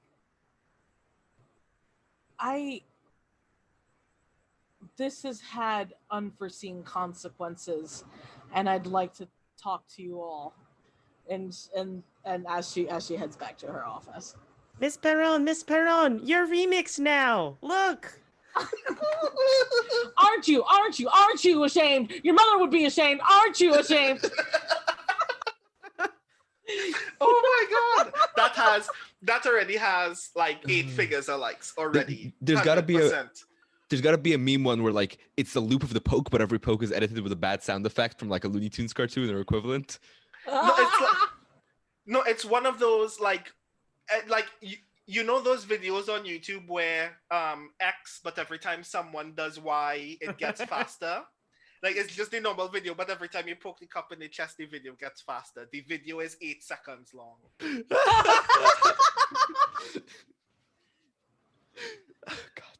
So when Ava messages you all, who's the first person to reply? I guess the question is, where are we? That is also a question. Okay. This is next day. Yeah, this is the next day. At the time at the end of that conversation, it would be roughly like 9:30-ish, 9:45 in the morning. I have no idea when school start in the US, but school start in Trinidad at 7. I mean, at the university level, depending on what course you're doing, your professors will have you show up whenever the heck they want.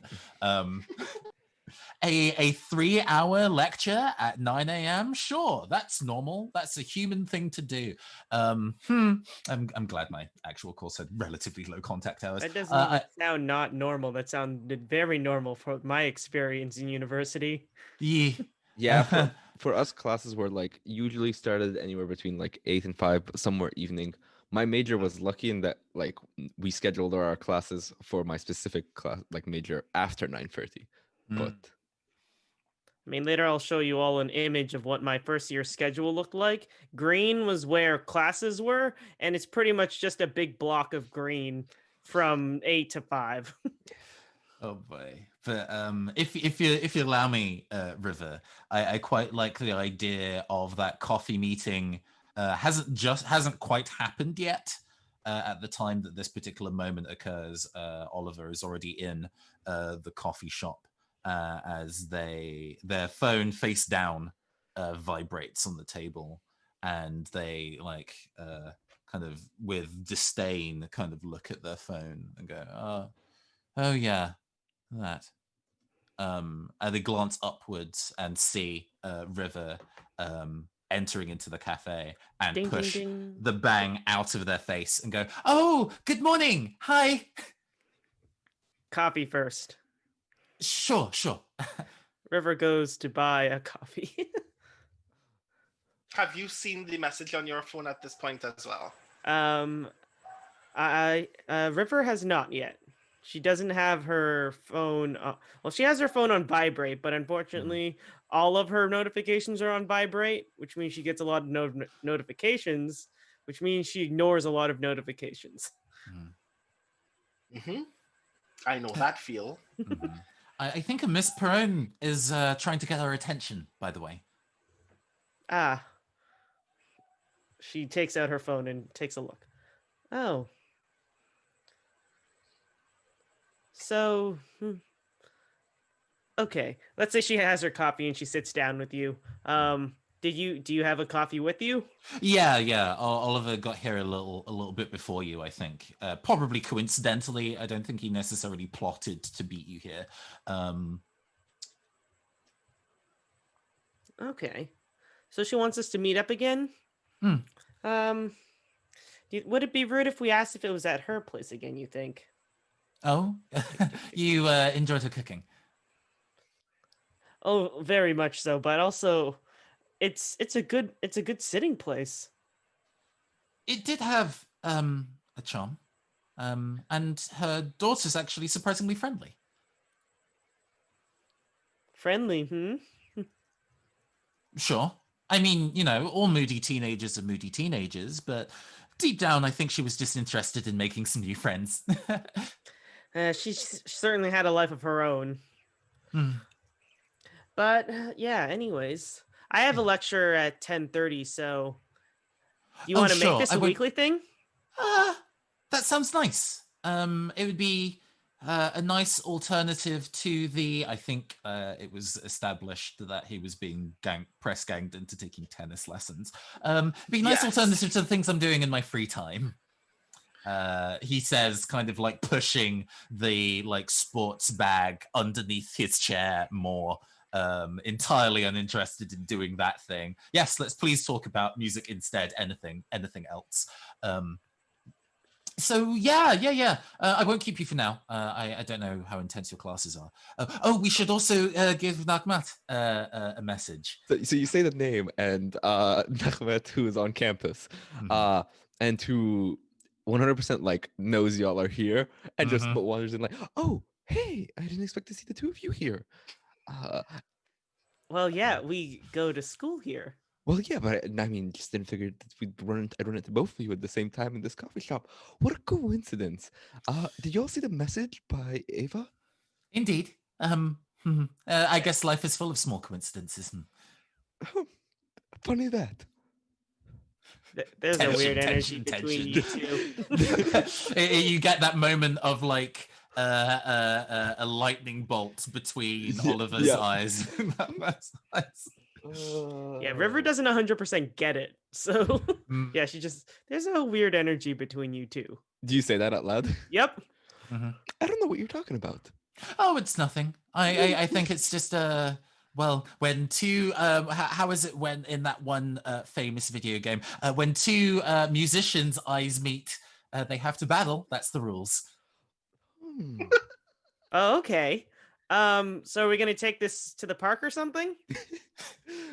Yeah, let's take it outside. Oliver says, smiling too widely. Nachmat like looks at her tea, gives just like a sigh. You know, I would, but I don't want this tea to go to waste, and I wouldn't want to embarrass Oliver here. Fair enough. I suppose I have better things to be getting on with my day. Oliver picks up a biscotti and kind of like both bites into it and snaps it in half at the same time. The sound is alarmingly loud. I suppose I should go and take this to go.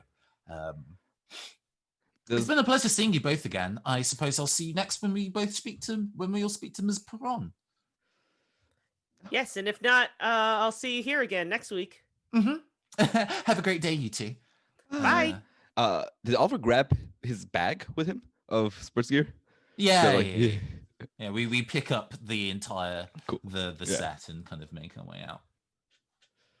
Oh, that's a plucky kid, isn't he?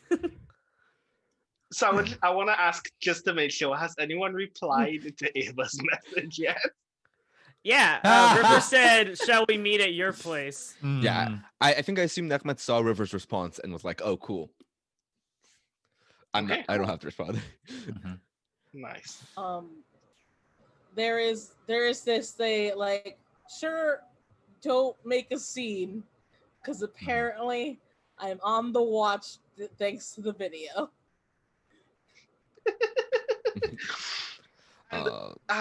So I like that in particular, because we're slowly running out of time. But the closing scene of this session, as a result, is as Ava sends that message, the camera pans to the shot of someone's cell phone screen as Ava sends that message. I feel like right under. Okay. Oh, yes. No. Continue. As whatever you're gonna pull up, I feel like Nachmat might pull up the video or the notification that you're about to, like, to show to River. Oh yeah, definitely. Because I was gonna say that the remix, the remix video, in the feed of Discord, that appears on Ava's phone. The remix video pops back up on that feed right beneath her message. It now has 3.5 million views. And that's where we're going to close. Oh That's boy! it. Oh Lord! Oh Lord! Oh gosh! I have never in my life so badly wanted somebody to make one thing that doesn't exist just so I can see the remix of that thing. One more joke I wanted to say was, Miss Perron, you're a meme now. And the first picture is of the poking, and the second picture is of the snapping of like the police baton, staff. the staff. Yeah, and one of them's like general dissidence, and the second one's like all out rebellion kind of meme. Like when you say when you do blah blah blah, and then when you do blah blah blah.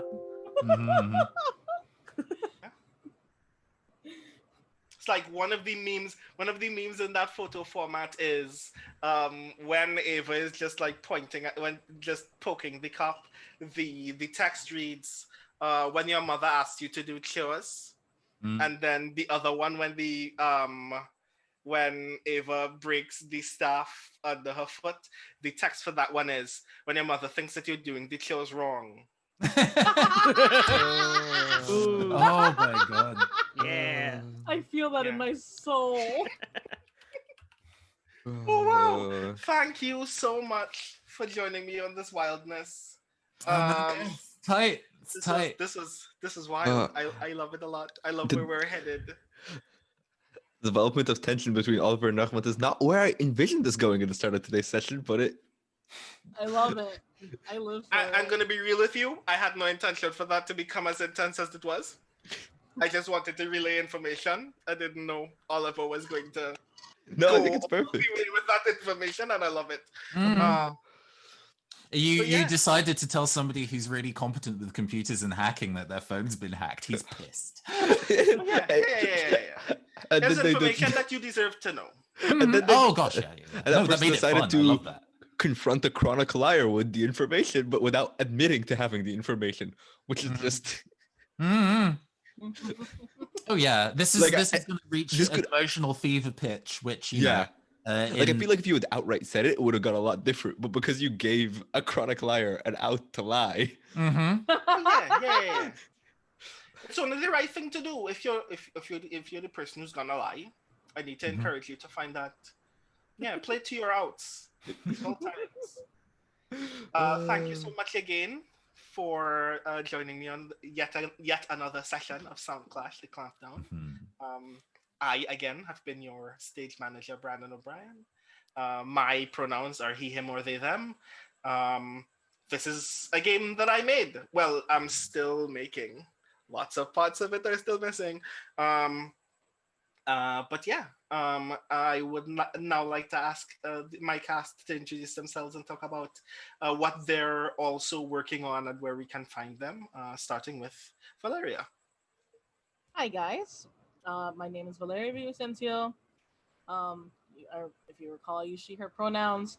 I am currently on a podcast, Kingdom Hearts of Forgotten Era, which is an interstitial actual play podcast, with the interstitial being by Riley Hopkins at Red Vibrant on Twitter. And you can find that at KH_AFE on Twitter. I am on a Monster of the Week stream every other Wednesday. So this coming Wednesday, with the GM Russ Wild at Russ Wildest on Twitter, and it is bananas. Shit's going down. You guys, if you guys want to catch up, definitely catch up. Same thing on. You're also going to be able to see me next weekend on Saturday, participating in Autothon's Up All Night Jam. Pretty much people are going to be making games overnight from Friday to Saturday, and then people are going to get 30 minutes to learn the game and then play a 3-hour stream of the game. So it's gonna be wild, y'all. We're gonna be raising funds. It's the Autothon's only time of month raising funds, but also for the Bail Project, for what's been going on. And I think that's it right now. I think I said everything. At Villain Vicencio on Twitter. I have hot takes and dog photos. Speaking of which, your dog was literally on stream for most of tonight's game. I was like, Yeah, just vibing. Next, Nathan, would you introduce yourself and tell us what you're working on? Hi, hello. I'm that bitch that lives in your head rent free, Nathan Blades. You can find me at the Neon Caster on Twitch. You can also find me at Phantom Arts Ent on Twitter, with a wide variety of tabletop RPG projects that I do. The next thing that we're doing that'll be live will be next week Saturday. Also, sorry to step on your scheduling toes. That's how that be. At 6 p.m. BST, 1 p.m. EDT. Time zones are fun, with the latest session of Arcana Core, which is a Persona themed tabletop RPG campaign using both a fusion of City of Mist and Void Heart Symphony. We are going to be doing some mystery solving, which actually shares some very interesting thematic ties to this campaign. So if you're a fan of one, check out the other. That's me, baby. Nice. That sounds really rad. Next, Katie. Hi, I've been Katie Chin, she, her pronouns. You can find me on Twitter at Katie Peak. Currently, the podcast I'm on, Valence Pod, is crowdfunding for our season 2. Recording has already started, and you're going to get that season no matter what, but it would be nice if you all helped us out. So I think if you just it's on indiegogo.com/projects/valence-podcast-season-2. Lots of good audio treats for you depending on what tier you take. And if you join us also next Saturday, but luckily at a different time, it is 7 Eastern time, we will be doing a stream in which we drink drinks and read bad fan fiction out loud for you. Last time it was My Immortal, And I think this time we are continuing reading My Immortal. Good stuff. Good fun. Yes, very good. I've Good never read stuff, it, Fun. so last time It's gonna be dope. You're gonna I have a don't great remember time. the last It's bit so that we funny. got. Yeah. And that's it for me. Tune in and watch that if you want. You can find out more about all that stuff on Twitter at ValencePod, spelled VALENCEPOD. Nice. And last but not least, Amr. Hi, I'm Amr Emiraz. I'm the person who is slowly and more devolving into playing the sort of antagonist of this game somehow. It just It's a quick race to the bottom. I'm also a gremlin. All right. This is Duly the part where I noted, real- villain. No, wait, hold on. It's part where I realized I should have been thinking about what to put in the plugs when everyone else is going, but didn't. But you can currently hear my voice on the Musafir's podcast. Season 1 is almost fully out. Season 2 is going to have some announcement out soon. It's a Southeast Asian inspired fantasy podcast. We did season 1 in D&D. We're migrating to a new system for season 2, so we'll have announcements on that soon, hopefully. But it's a delightful cast and a delightful game. And you can also hear my voice on the Moon Harbor's Hero extended podcast feed on the Hellspawn run, in which I am playing a iteration of one of the first characters I've ever played, who's come back from the timeline where they failed, Harbinger style, like Trunks from DBZ, to fix this future from having the same fate as their future. And it's terminally optimistic despite all of that. You can also catch me on, besides this stream, the Al Qadim monthly streams on the Asian Represent channel. We just had a stream yesterday, and we'll have one again in a month where we do critical reads of the D&D second edition Al Qadim book with a all Arab and Muslim and some Destiny member casts who kind of all embody different cultures that are ripped off in that setting and talk about how to critically examine it, make it better, and properly write settings in our culture. So that's a fun thing. You can catch on the Asian Represent YouTube channel or on streams live next month and every month from then on forever, because we're getting through at a rate of 1 page a month in a 250-page book. And yeah, I also, last announcement, sorry, there's a lot going on in my life. I have I'm writing on a game called Hero 2, which is kickstarting right now. It is a solo RPG, hack of plot armor, about playing trans narratives in superhero games and young superheroes who are figuring out who they are, both in a queer sense while also being superheroes. And it's a really fun game. I'll be writing an arc for it. There's a bunch of a fantastic all trans and genderqueer team writing and doing art for it. It's kickstarting right now. You can check it out. And finally, next Friday, 7 p.m. EADT on the Utopia channel, I will be doing a stream that has not been announced yet, so I won't say what it is, but I will be starting then. And the announcement, which should hopefully be coming out this week, as long as we don't run into the same internet troubles we ran into 2 weeks ago. All right. That's everything. That's a lot of things.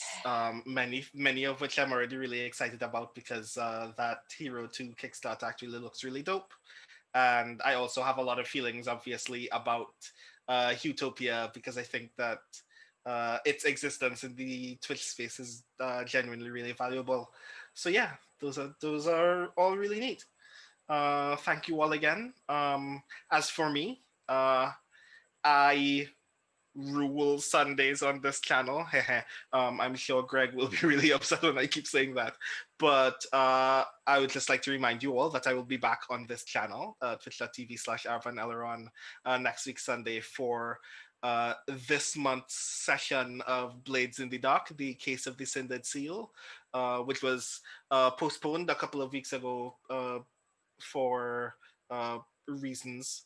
But yeah, I'm really excited to get back into the story of these 4 fugitives attempting to unravel the mystery of how the death of one of their colleagues is actually tied to lots of cult wildness that they can't actually wrap their head around, and that's going to be really fun. I also have another announcement, obviously, but Greg should be here to join me in the making of it. I wonder. Hi, Greg. Hey, I was there the whole time.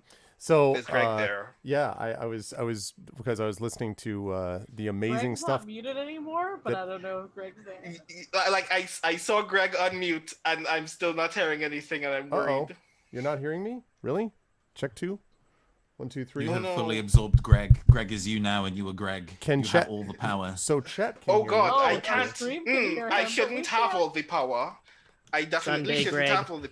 Hold on a second. So chat can hear Sunday, me. Sunday. Let's see. Oh, Nope. chat can Okay. hear them. Okay, so it's 2, just 2, the 2. chat Check then, 1, I 2, 2, guess. 3, 4, Oh, I 5, will 6, hush 7. Well,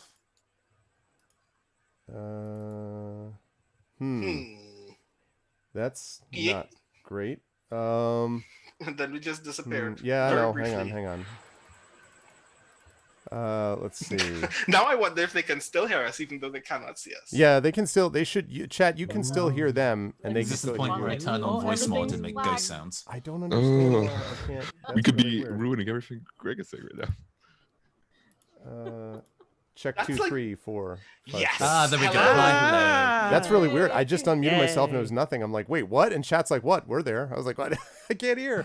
Okay. I was all really impressed too. I was like, hi. And then you just kept talking. I'm like, oh, that's not. Parallel universes. Apparently I haven't done. Yeah, sorry about that. So anyway, yeah, I was listening to the amazing stuff that everyone is doing, and that actually ties into the announcement before I let you folks go that I wanted to make with Brandon. So Brandon and I have been speaking, as we often do, sometimes far too late into the evening. And we were speaking about what we wanted to do to continue to promote and increase attention to this awesome game and to all of you as players and he as the GM. And so what we have decided to do is on Sunday, November 22nd, Sunday, we are going to be doing a fundraiser, a one-day only fundraiser for this particular campaign with 2 main goals of, number 1, I want to be able to make a bang-up introduction video with music and awesomeness of all different kinds. And 2, I would like to be able to pay to get this audio edited and put into a podcast. If we're going to have something which is this musically oriented and which is this driven by people, most of whom are on podcasts anyway, as we've made clear, and sometimes multiple ones, then it makes sense that we should do that for that. So we are going to be doing a fundraiser for this. And in case you're like, oh, okay, yeah, but I mean, or whatever, like, you know, lots of people do fundraisers. Yes, but do they do these kinds of fundraisers? And I'm happy to say, I'm just going to give you the basic outline, just the schedule, so you can all marvel at the awesomeness that is going to involve mostly Brandon for the entire time. So it starts at 10 a.m. And Brandon, by the way, are you okay with me mentioning the shape of what we talked about? Because I got some confirmations from people. So yeah. See, If I you knew got confirmations, then you have confirmation from me as well, because I good. like the way that things look so far, and I'm really excited for other people to hear what we have planned. I am excited for that. Okay, so at 10 a.m. on Sunday, 10 a.m. Eastern, please note, not the ungodly 5 in the morning that people go to school, apparently, sometimes, but the actual 10 a.m., as was intended by the universe. From 10 a.m. to 1 p.m., we will be conducting a game of Gumshoe, but it is Gumshoe set in the Harlem Renaissance during the creation of Fire, not Fire, Fire magazine. It's just as good as it sounds. I cannot even tell you how pumped up I am about this. And, you know, the details will be up to, of course, Brandon and company. I'm just telling you, just the setting, just sit there and marvel for a moment, because I was like, oh my God, everything about that is awesome. So if you know anything about the good, Brandon, do you want to like give the quick 3-second thing about what Gumshoe is for those who don't know it? So Gumshoe is the system behind a lot of very interesting detective noir-based RPGs, including Harlem Unbound, which is one of the influences behind the decision to set it in the Harlem Renaissance. That it's a system that really thrives on investigation. It values looking for clues, searching for information. So I'm really interested in playing a kind of detective story thing. So yes, it is a detective thing, but it is set in, but it's going to be set in that time period. So think detective story, but set in the Harlem Renaissance, basically. And so we may do some Lovecraftian stuff if we decide to do some Harlem Unbound stuff. But that's right. That's right. That's yet to be decided. That is yet to be decided. So that's going to be from 10 to 1. Then from 1 to 2 p.m., we are going to have, now this has to be still sorted out as to how this is going to be conducted exactly, but we are going to be talking with players from the next campaign that I will tell you about, or the next adventure that I'm telling you about their involvement and interest in various kinds of music.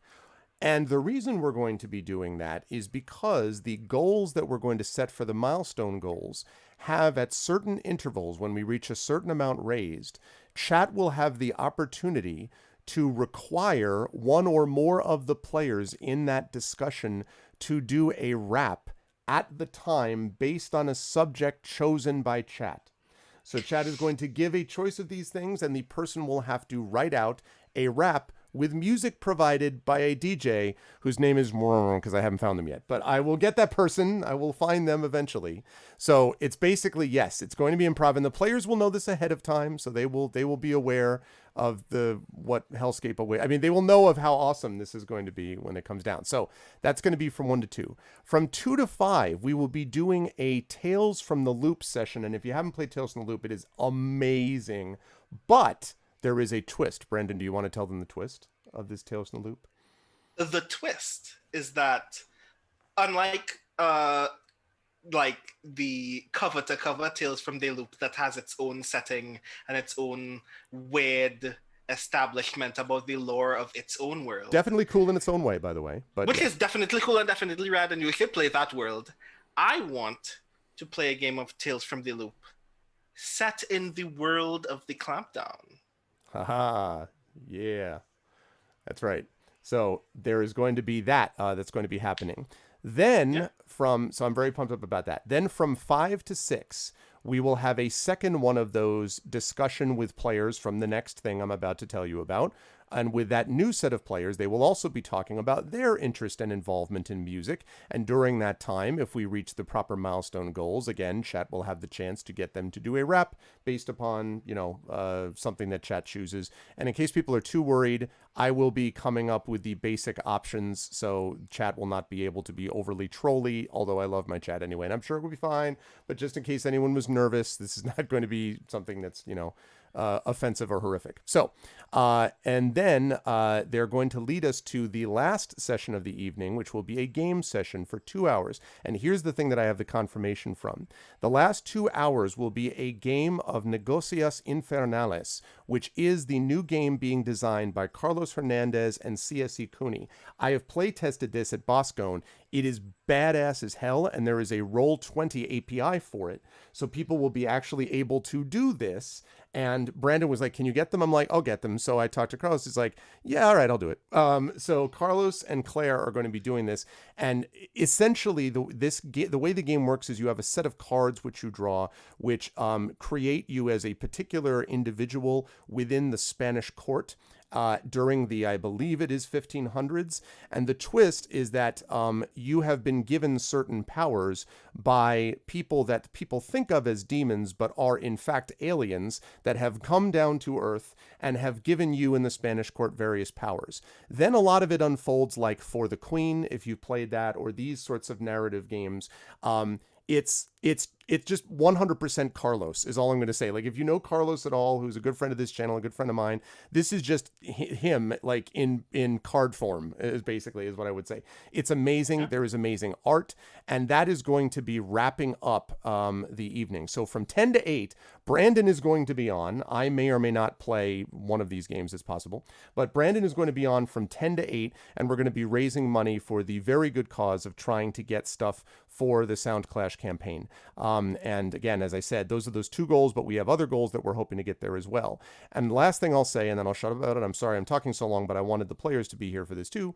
The other thing is that if we get at a high enough milestone goal, so we have milestone goals that we worked out that are basically 100, 350, 500, 700, and so forth.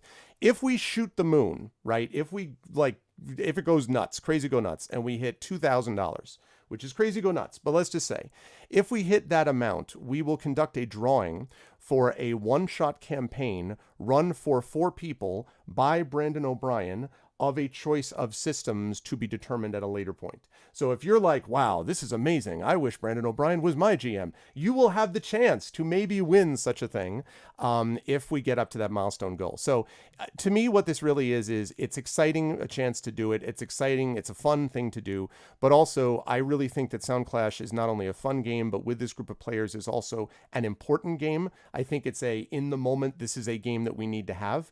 And it's a reason that I want to be able to do more. And frankly, I'm just one guy with one Patreon that is, like I'm one person. And so I want to be able to get more money that I can turn towards this. So that's why we're going to be doing that fundraiser. I'm pretty pumped up about it. And it's November 22nd. And you may or may not see some of the players that you see here may or may not agree to be one of the participants of these events possibly, but I will not hold them to that.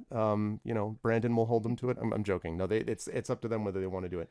But I'm excited about it, and I hope everyone is too. So I'm sorry to keep the players longer, but I just, I'm excited about Soundclash, and I wanted to, I wanted them all to hear it together. Plus, I wanted to see Brandon's reaction when I told him that Carlos and Claire said yes, because I know he was excited. So anyway. I am terribly excited because it means that I get to play Negocios, because I'm still jealous of the fact that you've gotten to play it twice. That's right, twice. Yes. So it's gonna be great. I'm really excited about all of this. I'm excited not only to have an opportunity to raise funds to make this campaign look really neat, but I think that the games that we have in mind are really cool, and I'm really excited to actually play them and tell those stories. And I hope that you join us on November 22nd for that experience. It's going to be really rad. It's going to be great stuff. Otherwise, you will see these lovely folks and Brandon in this game in a couple of weeks. I don't know if we've set yet the next time, but within the next 2 to 3 weeks, you'll see them on Brandon O'Brien Sundays here on the Arvin Illaron channel. But you'll see them all here. But until then, I want to thank Nathan, Valeria, Katie, Amr, and of course Brandon for a wonderful session today. A really intense, good, and well RP'd session. So good work from everybody. I enjoyed it. And chat, can we get some love for these players too? And I will see all of you lovely people. Brandon, I'll see you next week, but I'll see all the rest of you in a couple of weeks for this. Thank you, everyone. Thanks, babe. Thank you. Okay. So there we go. So this is good stuff. And I as I said, I really think this is a good and an important game. I think I accidentally also ended the entire Zoom call for them. I'm sorry about that. I usually try to leave the Zoom call open so they can finish talking. My bad. Sorry. So that's happening. And Brandon and I actually fleshed this out as I transition back over to me. Brandon and I actually fleshed this out. I want to say, boy, I should not wear this shirt on stream. Good God. Oh, geez, that is so Arv. Good gravy. That is the whitest of all white shirts. It was comfortable, all right? It was a comfortable. It's a Greek shirt. I don't know.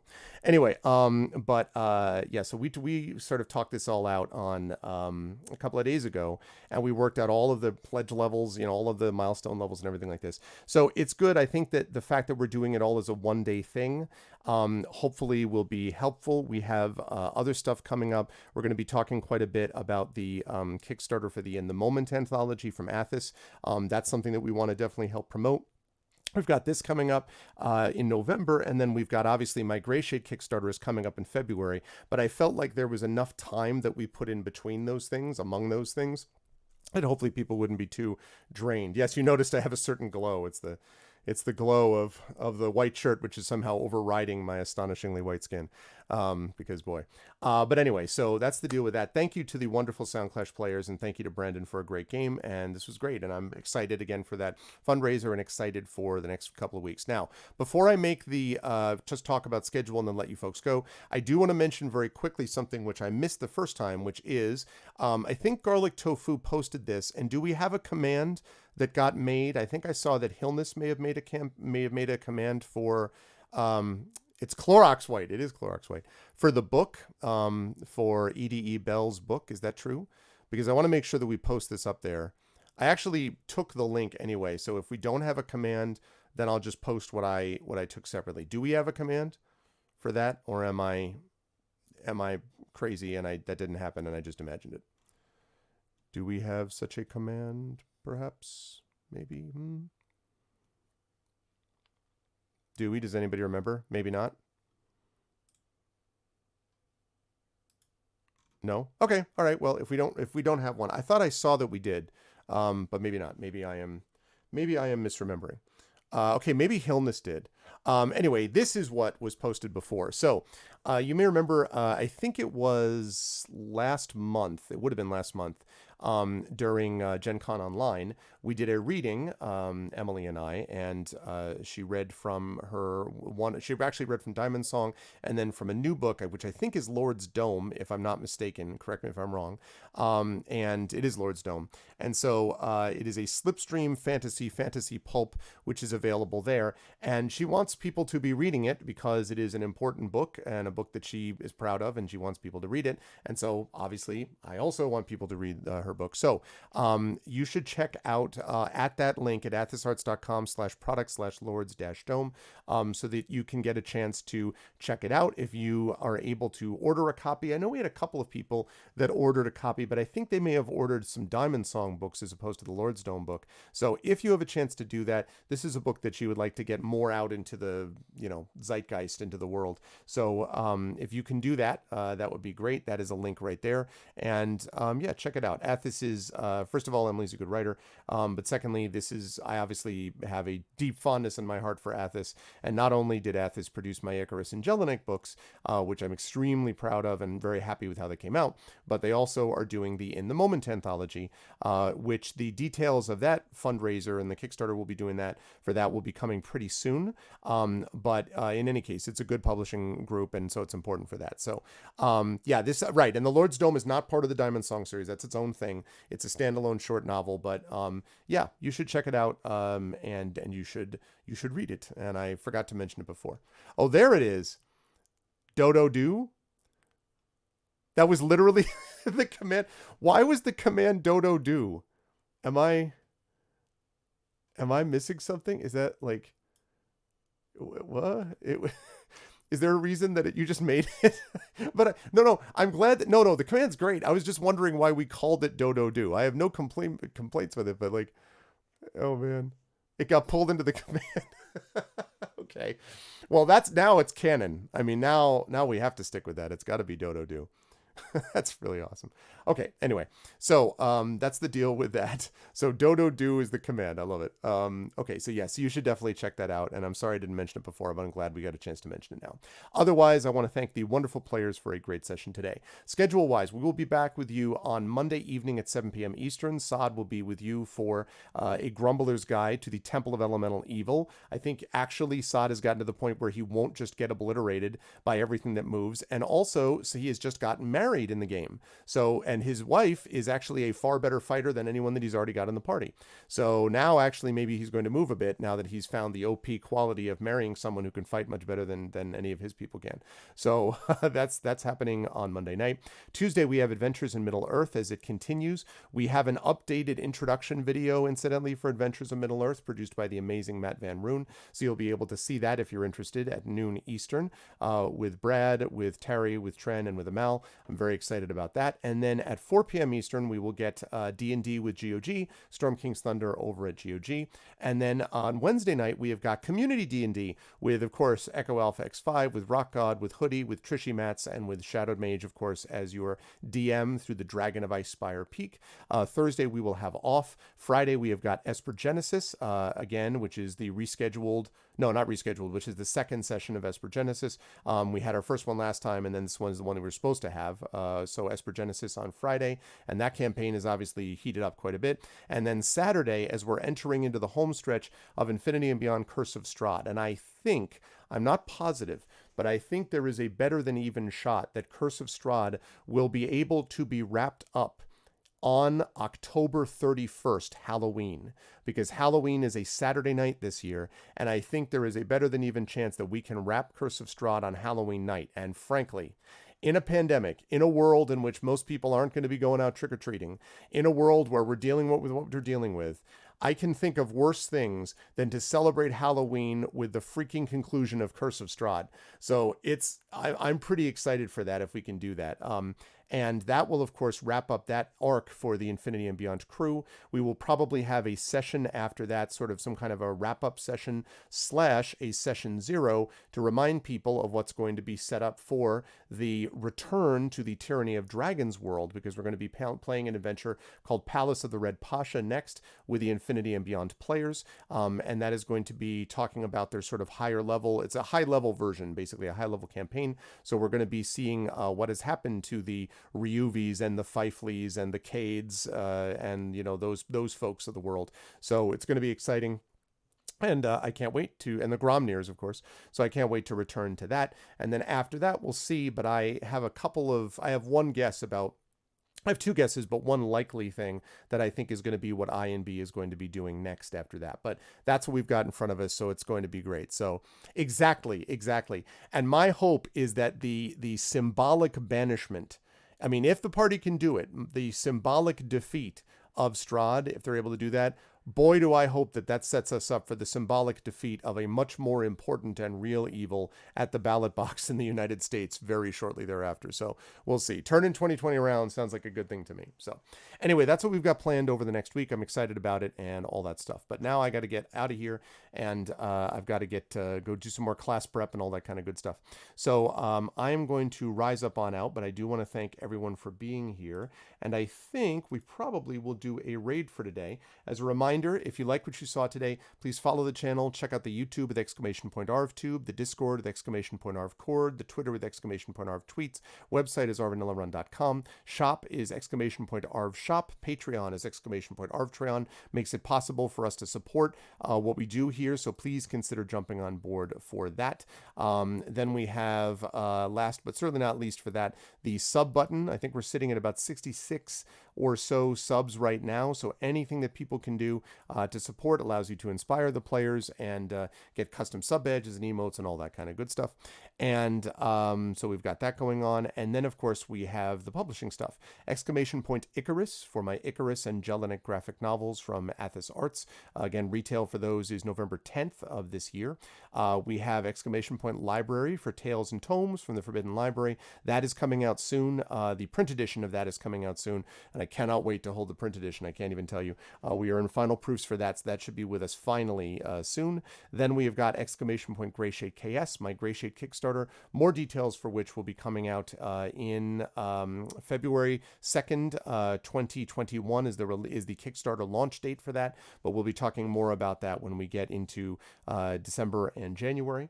And then, of course, we've got BLM, Black Lives Matter, which is extremely important as we look to continue to find justice for marginalized voices, for people of color, and specifically for Black voices, and not just voices, but bodies, to stop shooting unarmed Black people in the streets. It is about the saving, in a lot of ways, and the preservation and the acknowledgement of the importance of Black lives, and that is something which we're going to continue to push on here. So that link that was just placed there by Rising Tides, that link is linked to this channel, and that is a resource list of places you can go for education, of yourself, of your kids, how to be a good ally, information about police defund and reform, and of course places that you can donate and support with resources and things like that. And I should throw into the mix vote.org. If you haven't already registered to vote, this is the time to do it. In fact, yesterday was the time to do it. Do it immediately. It has never been more important than now. Now, last thing I want to talk about just very quickly is the raid that we're going to be doing, because we will do a raid here. Raids are very simple. If you are not a sub, you're going to do this. The Arvanauts have landed, followed by Twitch raid, lowercase Twitch, uppercase R, lowercase AID. Thank you so much, Rising Tides. And if you are a sub, you're going to do this, which is the Arvanauts have landed, and then you've got that Arvany hype, Twitch raid, and Arvany roar. And if you are subbed, you can use Arvany smug, you can use Arvany witch, you can throw a bunch of other emotes in there if you want, whatever you like. And let me take a look and see who we've got today on a Sunday. Oh, I see one thing we can do. Yep, that's right. Okay. So we've got that, and that. Yes. All right. I know who it's going to be that we're going to raid. So stick around for the raid, and yeah. And everyone have a wonderful Sunday. I will see you Monday at 7 p.m. Eastern for Sod and a Grumbler's Guide to the Temple of Elemental Evil. Until then, everyone be good to each other. Thanks to the wonderful players, the Soundclash players, and the amazing GM, Brandon O'Brien. And I will see all of you lovely people here on Monday for Sod and Grumbler's Guide to Temple of Elemental Evil. Until then, everyone be good to each other. Have a good night.